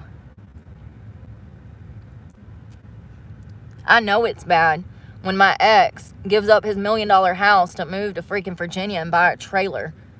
You know the economy's bad when people that work for the federal government are fucking running in droves to buy land in Virginia to get away from the city and giving up their luxury houses for something more simplistic because they can't afford the mortgage anymore.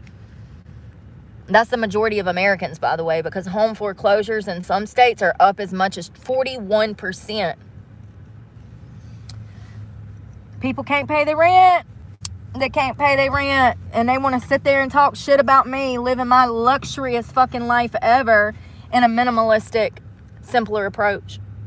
They want to talk shit about me living out my car. What, you mad? You jealous, bruh? Like, you got to be. Like, why are you giving me beef? Why are you giving me beef? I'm literally the nicest person ever unless you fucking come at me. And you're lying. So, that's what they do. They lie. And then when you defend yourself, then they want to make a big deal out of it and escalate things because they feel stupid, because they know that you see through them. That's why her dumb ass went and got the paper and then still fucking read it wrong. Still read it wrong. She was misunderstanding what they were saying. And I understand that because it was written very obscure. It did not say you cannot film on the gym room floor. It said you cannot film in the locker room, and then it said something, and then it says the gym room floor. And she was misunderstanding what it was saying. It was saying to not film in the locker room, but you can absolutely film on the gym floor. And she was reading it wrong. And it's the same thing that's on their website. And if you want, you can go see it if you think I'm joking.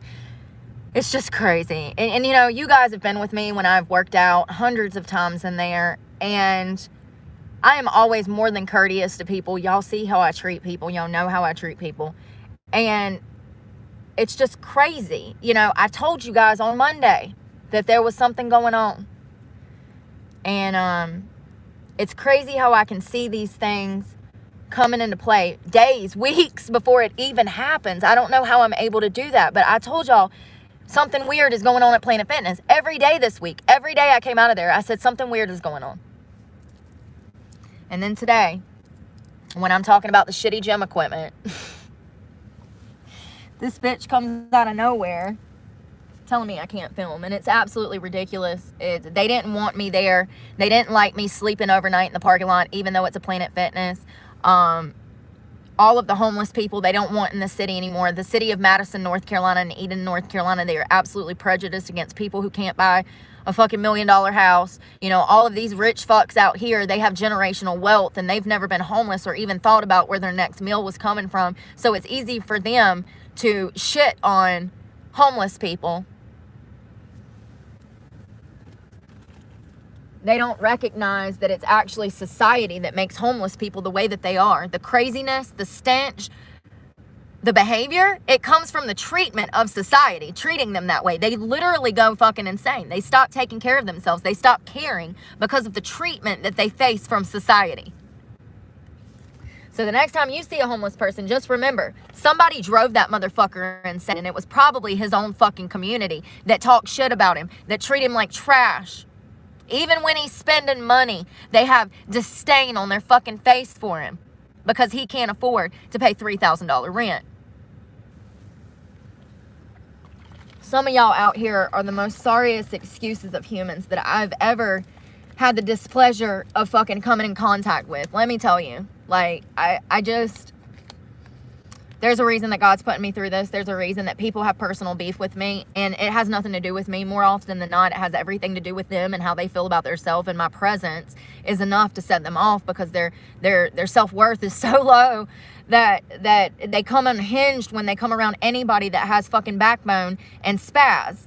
Like, I can't help that you're slow, Karen. Maybe stay off the meth and your personality will come back.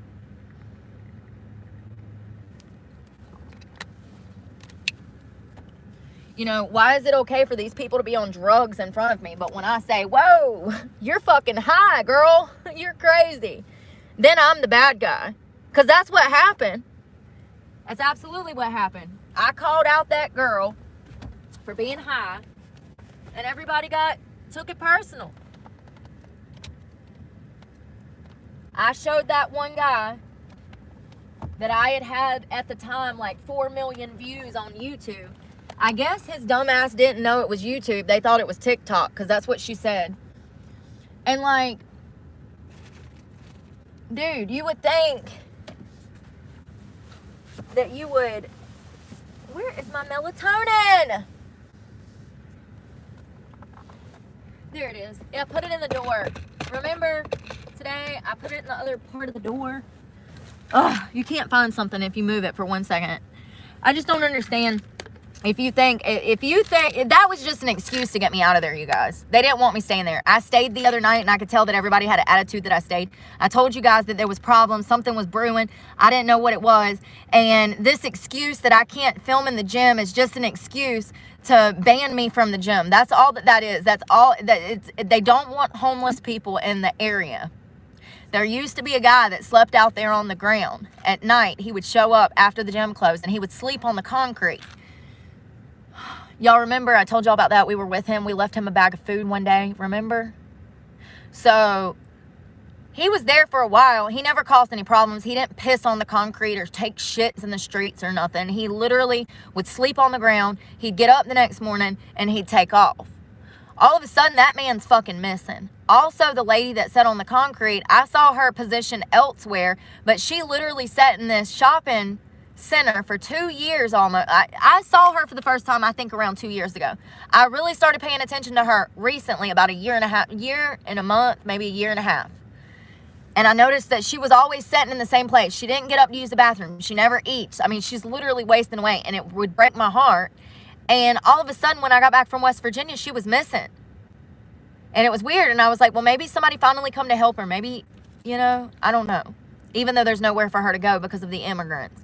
So, I don't know. Then I'm driving down some backcountry road, and I just see her out there sitting on the road.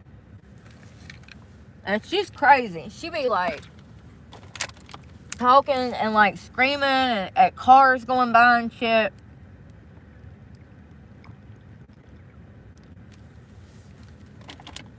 I mean, in my opinion, she's better off out here than in a mental institution because they'll abuse her in there. That's what they do. Those mental health wards, they don't help people. They abuse people. They try to get them strung out on fucking Xanax when they're in recovery. Remember? So, it's no surprise that she's losing her mind. I mean, she's literally sitting out in the snow, the rain, the elements. No wonder she's losing her fucking mind. I was out there for 2 days and I was ready to go to jail. Wholeheartedly. I would rather go to jail than be walking down this fucking road. Because now it's impossible for me to even find a job because I don't have a car. It is absolutely impossible. I don't care if you live in a major city. It is impossible to find a job without a car and or a home. If you don't have a home, that's one thing. At least you have a car. But if you ain't got neither, honey, you're fucked. Your life is over when it comes to being able to find employment and being able to work a job. It is what it is. People are like, oh, homeless people have all of these. My pants are so crooked. Y'all see that? That's right up my ass. People be like, oh, homeless people don't want to work. They don't want to try. Bullshit. Bull fucking shit. That's a bold-faced fucking lie. That's one of the biggest lies that I've ever heard in my entire life. Yeah, I would say it's half and half. Half of them are on drugs, half of them ain't. Half of them want to be off the streets, half of them don't. Half of them want to be living in hell and living like they're living. The other half don't. Y'all don't even understand. When y'all think about homeless people, you envision some old man with a big old beard, multiple layers of clothing, dirty and filthy. But I'm here to tell you that there's homeless people that are whole fucking families currently that are not getting aid, that are not getting resources because of the immigration problem.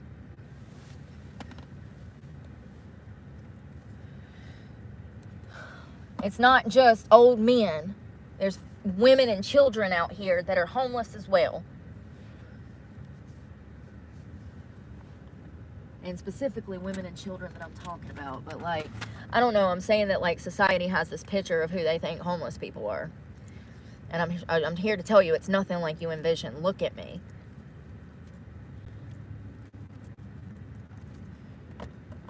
I took some of those baby wipes to get this polish off. Here, I'll spin this around.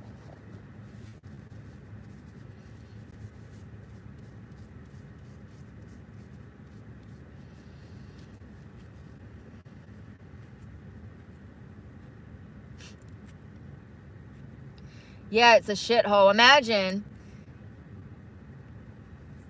running a place like that and getting mad when somebody speaks the truth. Let me tell you something. I worked at Sonic, and there would be people that come through all the time, and they would pitch fits about the food being made wrong, or they felt like they got scammed on their order. They didn't understand that chili was a extra $1.50, blah, blah, blah, blah, blah. And they would bitch about it. And honey, let me tell you something. I'm smart. I go along with it. Hell yeah, you need to be mad, Brenda. I'd be mad too. Like, where the fuck did this bullshit, I'm just going to disagree with you because I don't like you. Even if it's wrong, I'm just going to disagree with you. Where the fuck did that come from? Have y'all experienced that? Like, they have to be right, so they fucking, like, they literally lie. I've never experienced that until the past couple of years. It's like people are digressing mentally. They're not as stable as they used to be, and it's making me unstable, let me tell you. Because when I'm around people that act normal, people that are courteous, accommodating, polite, respectful, genuine, realist, high levels of empathy, high levels of understanding. Like, when I'm around people like that, I flourish, man. I flourish. I have such a good time. And it's very rare that I meet people like that nowadays. The majority of people that I meet, unfortunately, they're disrespectful little twerps. And that's what makes you stupid, Karen, and you don't even realize it. If I can be positive and happy and stay optimistic, then there is no excuse for anyone else to be out here acting the way that they do. I'm just taking this off. I mean, it's pathetic. I feel bad for the upcoming generation because it's only getting worse. I mean, and you look at how everything is like instant gratification now. Even relationships, they're not even real relationships anymore. They're surface level. They're fake. They're all ulterior motives. What's in it for me? What can I gain from this person? What can I mooch off of this person? What can I scam off of this person? That's how people are nowadays. They're not genuine. They don't want friendships. They don't want to work on, budding relationships. They don't want to work on communication and do the hard work that it takes to actually have friendships and relationships, any of any meaning. People don't want that. It's sickening. I hate this world. When it comes to stuff like this, I hate it. I really do. I despise it because I just never thought that, I don't think I thought about being a good person when I was a kid. I just did the right things, I always stood up for the right things. I've said this before. All of my criminal charges, my fighting charges, are from defending friends because I was young and dumb and thought that my friends were my friends. And I hate to tell you, boo-boo, them ain't your friends. They don't give a shit about you. They will stab you in the back, and they will. It's just a matter of time. And I'm sure they already have. And you still hang out with them like you ain't learned. Let me tell you something. If they'll fuck you over and stab you in the back, that's all they're ever going to do. And if they'll do that, they'll do 10 times worse to you. You need to get away from people like that. I would rather be alone, talking to myself, looking crazy as hell in a car, than hang out with somebody that I got to look over my shoulder and wonder if they fucking my man or trying to take my money again or, make up lies about me. I ain't got to deal with that until I'm in public and Karen at Planet Fitness decides that she's going to take shit personal. Her shitty little gym. Wow, things changed quick, didn't they? When I found out that the one lady was on drugs, and then I talked about that one guy, he couldn't hold a conversation. Those are real things, and I didn't even tell you guys their names. Now I have. Because I'm sick of holding it in. I didn't do anything wrong. If you don't like me talking about the fact that you were high in my face, then don't be high in my face, because I'm in recovery and this channel is geared towards talking about recovery.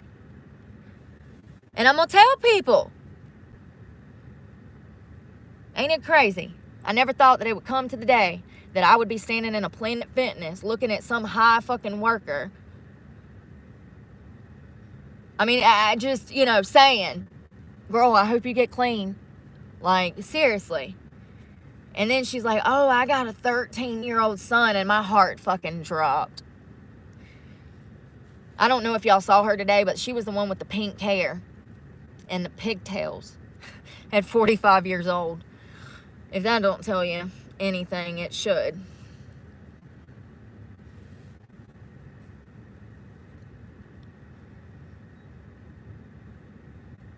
Don't do drugs, and I won't have to talk about it. And when you're in my face high, it's absolutely my fucking business. When I work my ass off to stay clean and away from people like you. Evil, manipulative, lying, backstabbing whores who are jealous of the fact that I am happy sober. You're not even happy with drugs.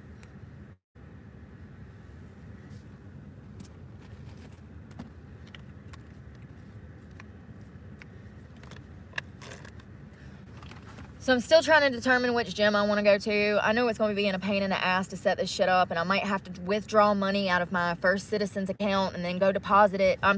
Withdraw money out of my Cash App to then go withdraw money. All this over a fucking lie. I didn't even know who the fuck Alex was until I got down here and started thinking about it. I was like, wait a second, I think I do know who that is. He's a new guy. He's a skinny little twerp that's socially awkward as fuck. And honestly, I didn't think he was a bad guy until today. Unless she was making up a lie. Which is more probable than not, because she made up a lie to start with. I mean, the whole thing is a lie. Whether or not he said it is what I'm questioning. Or did she just say his name to throw him under the bus to make up an excuse? Regardless, they don't want me there. When I stayed overnight the other night, Wednesday I think it was, or it might have been Thursday. It was Wednesday. It was Wednesday night. When I stayed overnight there, I told you guys I was depressed. I didn't want to go out anywhere. I stayed in my car for the entire night. And when I woke up the next morning, I went over to Walmart to use the bathroom and wash my face. I didn't even want to go in there. That's how weird it was. Like, I didn't even want to go in there to pee first thing in the morning. I drove somewhere to go use the bathroom elsewhere because they're fucking weird. They're so weird. So she definitely doesn't know about my channel, because if she did, she would have told me. Because she said that Alex said I was filming him to put on TikTok. Why the fuck would I film anybody unless they were in the women's locker room? And Alex was never in there. And that's part of the problem right there. They know that I'm not comfortable with it because they've asked me before and I've said no. And other times I said yes. So here's what happened. When I first got my Planet Fitness membership, they would have men at this location, Eden, North Carolina, that would come in the locker room and clean it. Ironically, it would always be right around the time that I was showering. It made me feel very unfucking comfortable. Then they asked me a different day. They said, do you mind if we come in here? And me, this was back when, like, I don't even know if I'd started my channel yet, to be honest. I don't know. Me being compliant and trying to be agreeable, I said, sure, that's fine. I will forever regret that. I should have said, fuck no, you're a fucking man, get the fuck out of here. Anyways, so then all of a sudden they got this idea that I was just okay with them coming in the fucking locker room, and they did all the time. And then I shared with that one guy, Eden, that I talk about these things and that I don't think it's appropriate for men to be in the women's locker room. Now, mind you, he's only like 24 fucking years old, so you know that he's brainwashed, right? If you don't know, let me tell you, he's brainwashed. Completely, utterly. No coming back. He's screwed for life. He never even had a chance.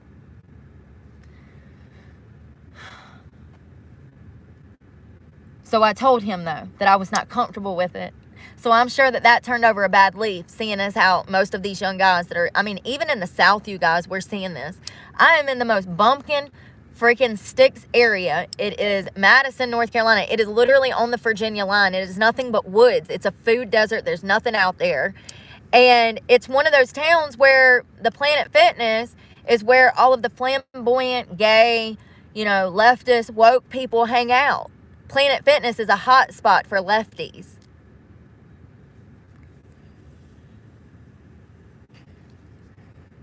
So yeah.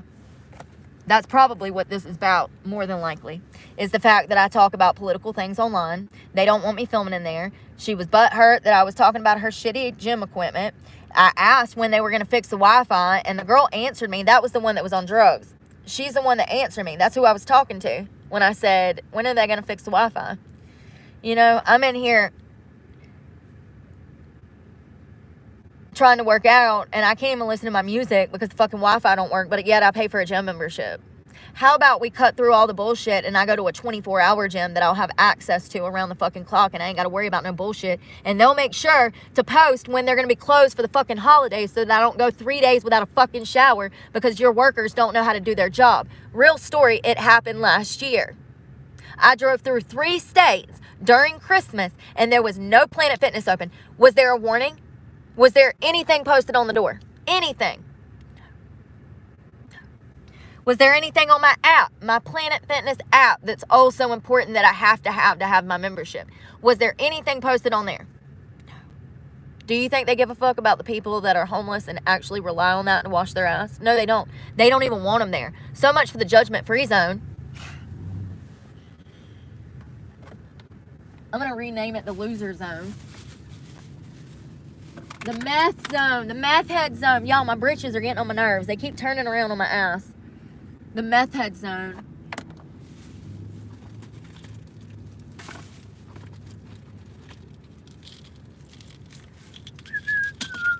I'm getting up trash. There's another pair of socks that I couldn't find. Ouch!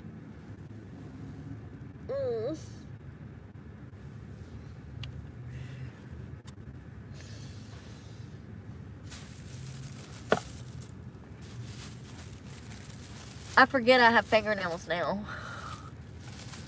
I didn't cut myself. Am I bleeding?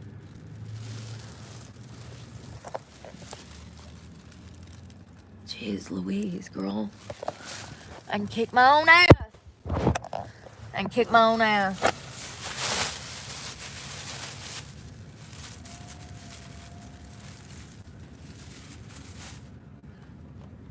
Oh, my pants keep getting twisted. Here's my Planet Fitness. I'm gonna put my Planet Fitness. This is my PF Chang's or Panda Express. Jesus Christ, I don't know what it is. Panda Express. Sesame chicken with green beans and white rice. Shibbity-whoop-whoop-whoop-a-doo. Shibbity-whoop-whoop-whoop-a-doo. Ha ha. You make me feel like dancing. I wanna dance the night away. You make me feel like dancing. I'm gonna break my pants today. Oh, I didn't, you guys. I didn't lose it. I didn't lose it. I didn't lose it. I thought I lost it.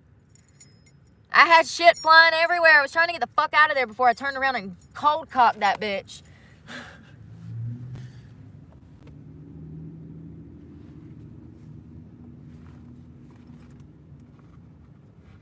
You know, some people are that dumb. They would stand there and antagonize a 2-time fucking felon, daring her, and then this dumb bitch says, then she says, go outside and we'll fight or something. And I'm like, all right, bet. We get out there and she don't want to fucking do nothing.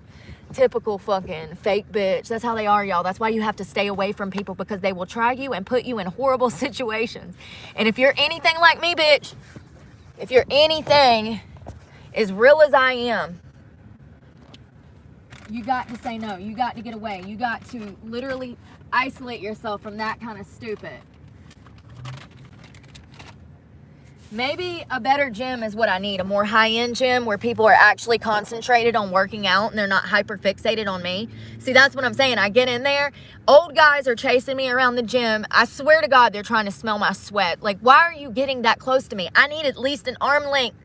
Arm lengths, bitch. Get back. Did you learn nothing from COVID? Stranger danger. 100%. Stranger danger. Get the fuck on before I mace you in the middle of a gym. So I got the men following me around, and then I got women side-eyeing me, giving me bombastic side-eye, mad at me. You know, and I stay covered. I'm not one of those girls that go to the gym and let shit hang out. I think we've wore leggings to the gym in the whole year that we've been going to the gym twice. Twice.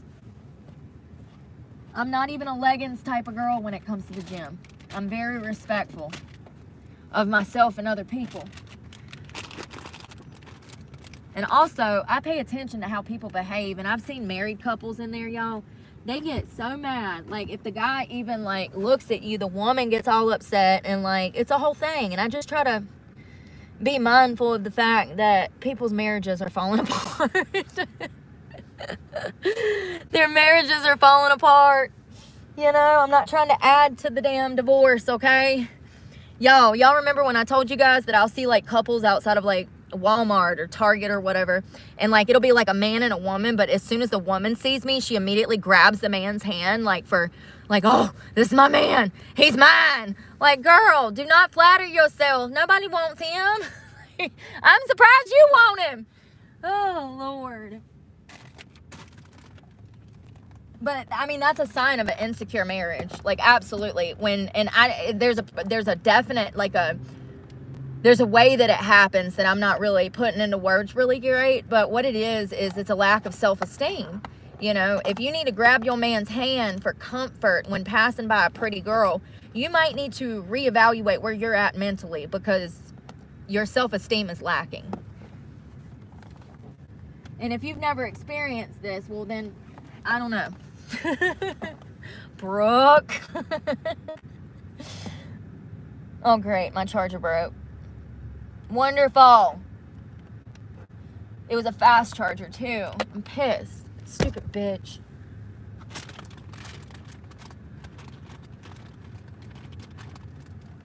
Fucking fatty Kathy over there. Fucking breaking shit.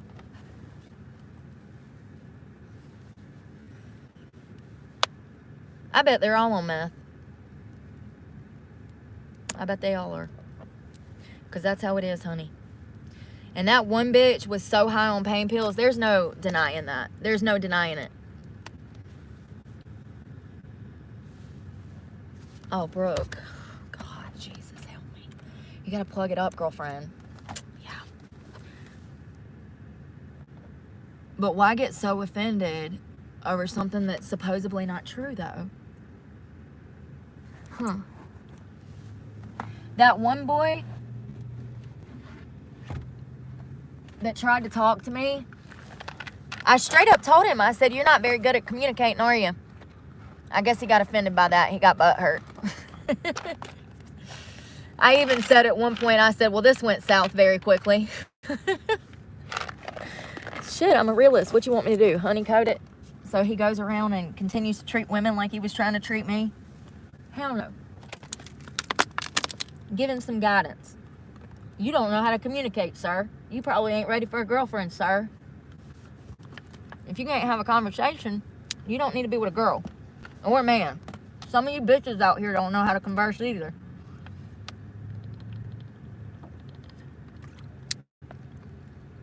I used to hate sitting with strippers at work because these hoes are so low down and dirty that their mind immediately goes to money. They don't give a fuck about nothing in that club except for money. And I know that it's a job and you're supposed to hustle, hustle, hustle. But I'm here to tell you that I made more than any other stripper when I worked for MAL for 7 years due to the fact that I actually gave a fuck about the customer that I was dealing with on a daily basis. My attentive manner, the fact that I was able to converse with them and actually have real conversations about life experiences, about what they were going through, about their work, about their family, about their wife, all of these things. That's why I made 10 times more than all of the other dancers. Because of that simple thing, empathy, being able to converse, if that's even the right word, conversation, having a conversation. These bitches at work, I used to get so mad because sometimes I would see that some girl ain't made no money and I would go over and be like, hey, my friend wants to get some dances from you. So I would bring her over and this bitch would get greedy. She would want to order drink after drink after drink. She would want to damn run his pockets. She would be whispering in my ear. He would get like a VIP room and say we were both going to give him a double dance. It would be both girls dancing on one guy. Say I said, oh, let's get a throuple dance, okay? This bitch is in my ear whispering to me that she wants to rob this guy. After went out of my way to help this bitch make money. She's trying to rob him for the money that, like, he's the one giving us the money and she wants to rob him. This is why I had to leave dancing. Because I ain't never been no scammer and I never will be. And I ain't never treated somebody like that. I used to be so grateful for any money that those guys gave me. And because of that, I made more than everybody. They knew I was grateful. But these girls would come over and they'd be begging for everything. And then he'd spend money and she wouldn't even be grateful. And then we'd get in the dressing room and she'd be like, oh my God, he only spent $300. Bitch, I will never do anything for you again, ever. Remember the other girl that I actually invited down to the restaurant with me and she ended up in jail for murder? Y'all, I used to roll up at the strip club at 11:30 in the morning. Monday through Friday, sometimes Monday through Saturday. Roll up, 11:30, drive into Charlotte, get my lunch, go to my tanning bed, go by the club. And this girl, we looked her up a couple of weeks ago. I'll have to do a full story on her one day. She's had a rough life. I'm not making excuses for her behavior, killing this guy. But it was expected. in her past. That's all I'm saying. Her environment, the way she grew up. So we would go into work. I would go into work, and this bitch would be in the parking lot of the strip club with half a bottle of Crown already missing, smoking a blunt. Some random dude she done fucking found on the street the night before. Literally.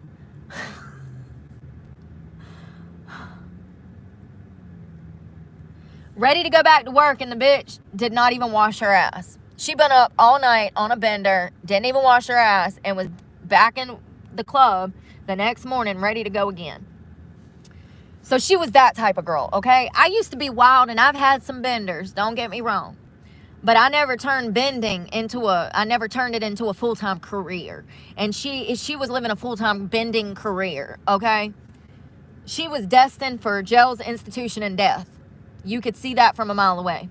So anyways, we're working one night. I don't know why we were working. It was probably a Saturday night. They probably needed girls because nobody ever knows how to work. Nobody wants to work. They get a little bit of money and then they're off chasing a drug. When they run out of money, they come back to work to make more money for drugs. So sad.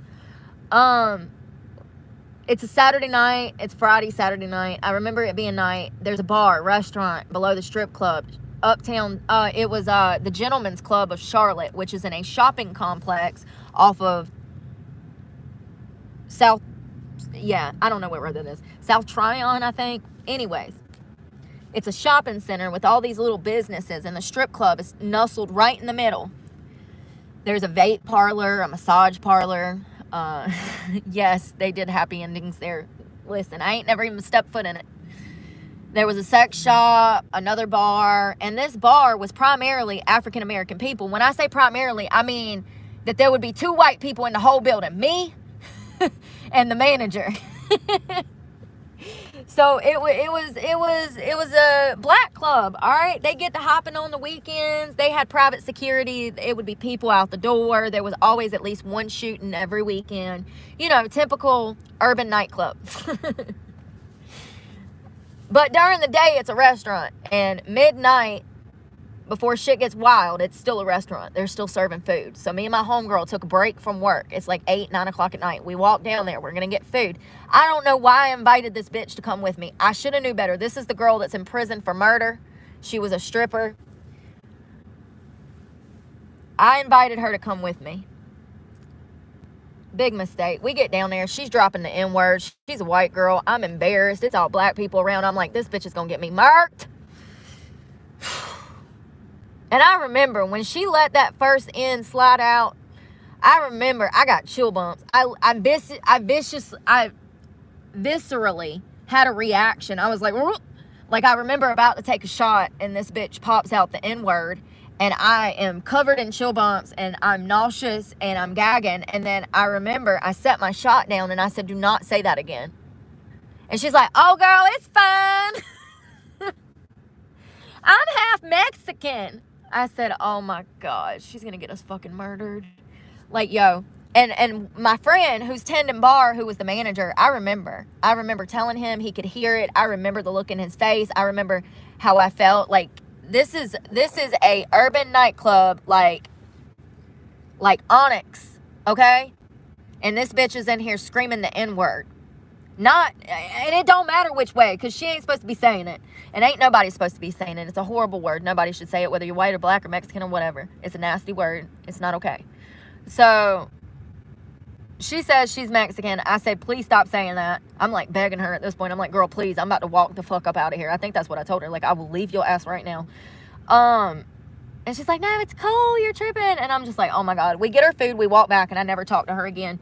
2 weeks, 3 weeks. I don't even know how long. It wasn't very long thereafter.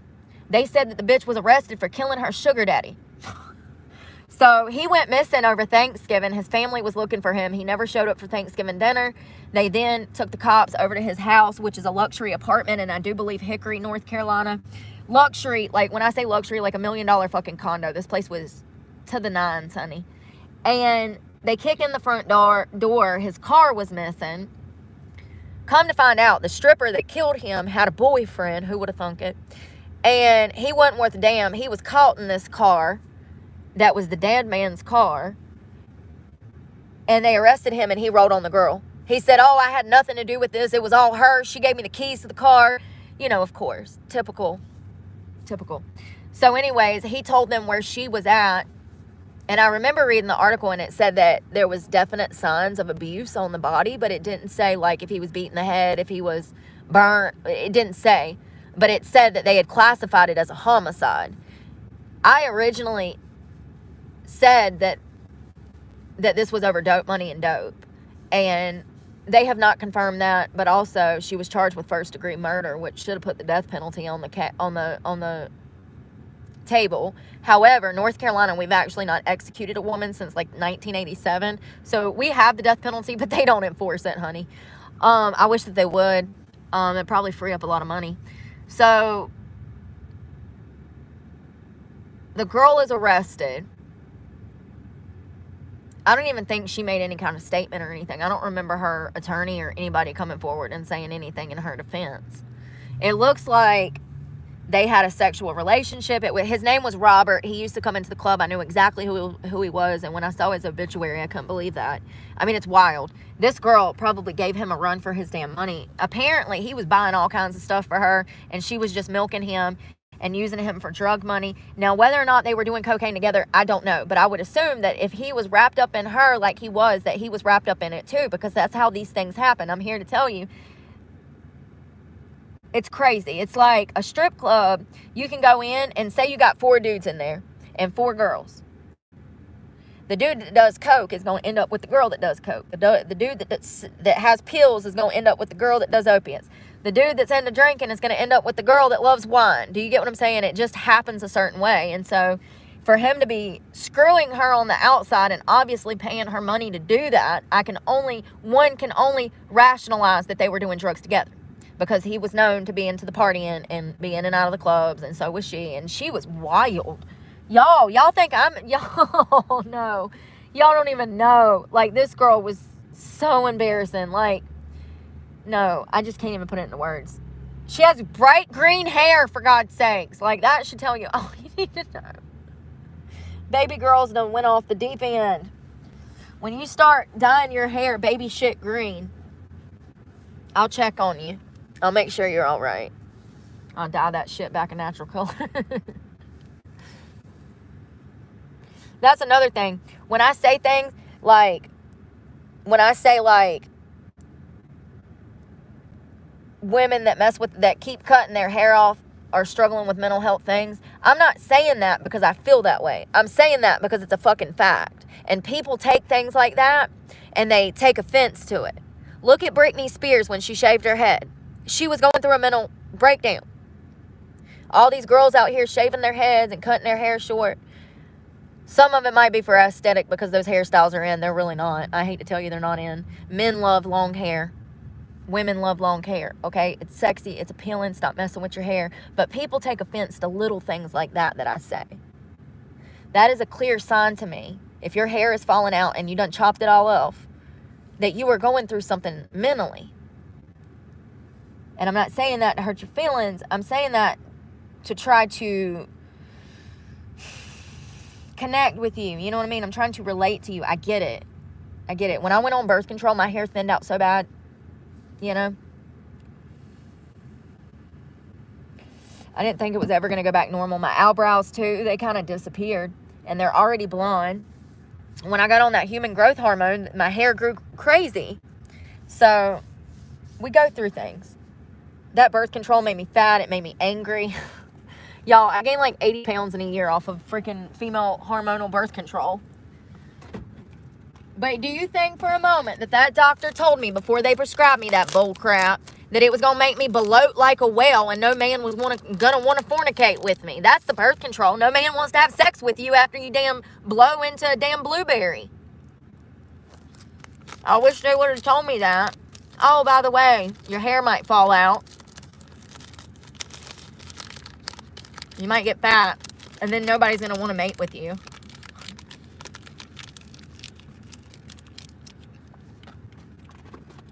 I guess everything happens for a reason, because that was around the time that I actually started to respect myself in life. So it coincides with getting off the birth control and stop having sex, handing my body to people that didn't respect me or themselves. So everything happens for a reason.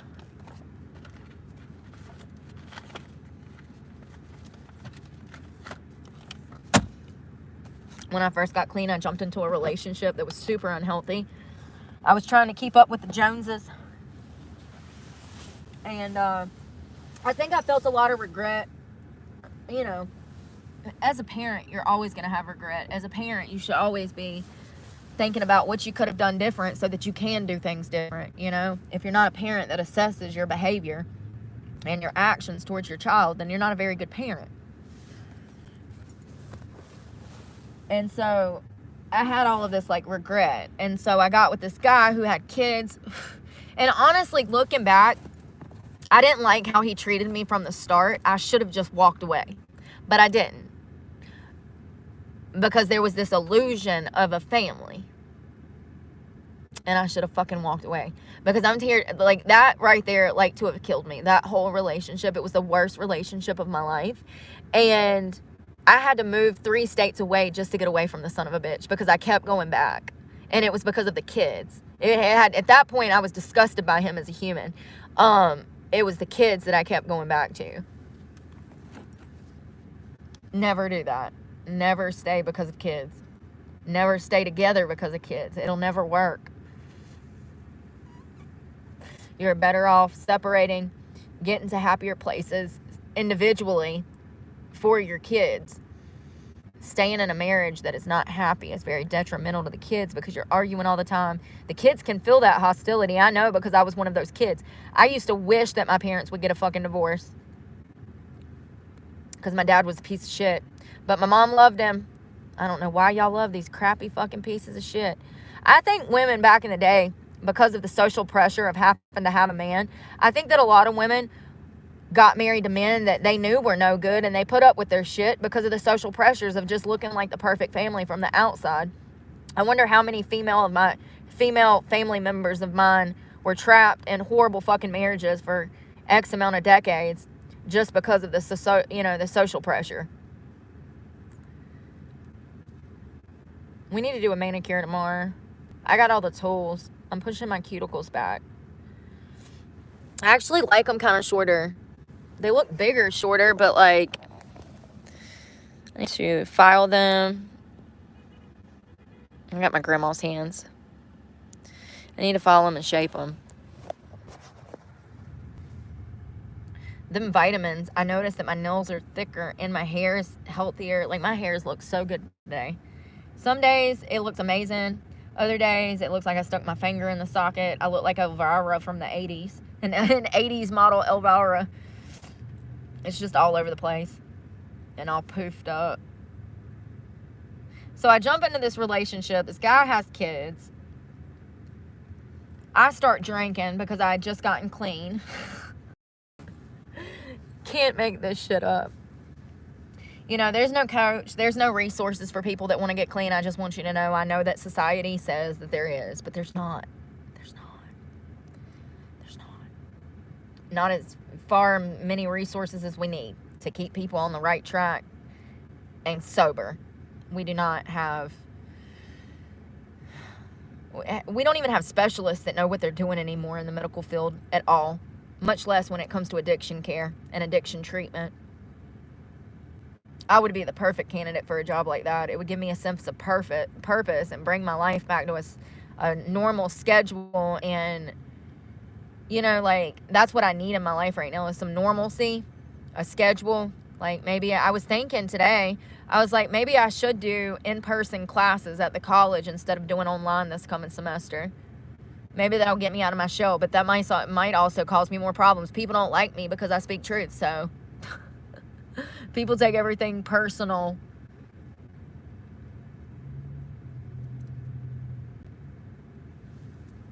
I don't know. Maybe going in person would be good just to get out of the house and like get a sense of community and get around people that are positive and doing, you know, they're making steps in the right direction to get educated, and that's the type of people that I need to be around. There's not many of those in my community, unfortunately. Most of the people, even the people with Planet Fitness, do drugs now. Hell, Kamala Harris, in my opinion, is on drugs. That's my opinion, and I'm entitled to it. I think that she's on alcohol and Valium or Xanax. That's my final analysis. She's on something. She is on something. So I started drinking very heavy, but I was also stripping at the club. But I was also working construction. I had a lot going on. And I don't know, man. I think it was the first time in my life that I realized I was being used. And that made it that much worse because I really loved this person. But it was the moment that I woke up and realized the pattern. What I'd constantly went through after relationship, and even back as far as my abuser. And was still having to deal with this motherfucker, by the way. Like, but it was the first time I realized that I was being used and that the relationship was bullshit. It was the first time I realized that it wasn't a real relationship. Like, that the relationships that I'd been having were surface level, that they were meaningless, that they didn't mean anything. So I moved to Florida and got away. I just don't think that a lot of people realize that you're not supposed to be in relationships if you're not good inside of yourself. Like, it is imperative that you be whole and you feel good about you before you jump into a relationship. You have to have your self-esteem completely in check with no insecurity. I mean, you know, people are going to have insecurities. Small insecurities are one thing. Big insecurities are a whole different thing. Insecurities that are going to cause you to have a whole damn day fight, you know, and start an argument, you know, for a whole week. That's not acceptable. And I don't know. I've dated, the majority of people that I've dated, they were very defensive. They took everything personal. They lacked in self-esteem, self-worth. And I think that that's a lot of people. But also, there's a lot of people that value themselves. And it doesn't have anything to do with the way that they look. It has everything to do with their moral character and who they are and what they stand for. Doing the right things and knowing that you have God on your side, there's nothing like it. But I've always been that way, and it's just crazy that I ended up with this horrible criminal record. It's wild. It's the wildest shit I've ever been through. Hands down. Hands down. So I left and I moved to Florida. And I haven't really dated since then because everybody that's tried to talk to me is under fucking 25. And like, what the hell? Seriously. I can't even have a conversation with a 25-year-old. They don't know how to they don't know how to have conversations. What did I tell you? What did I tell you? They don't know how to converse. Is that even a word? I hope I'm saying that right. I thought it was, but I don't know. Yeah, they don't know how to have conversations. Well, I'm going to bed, you guys. I am. I'm going to lay down and get some sleep eye. Put my earplugs in.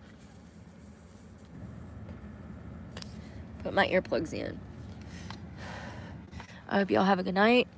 Rest well, sweet dreams, and we'll talk in the morning. Y'all be safe out there. Bye, y'all.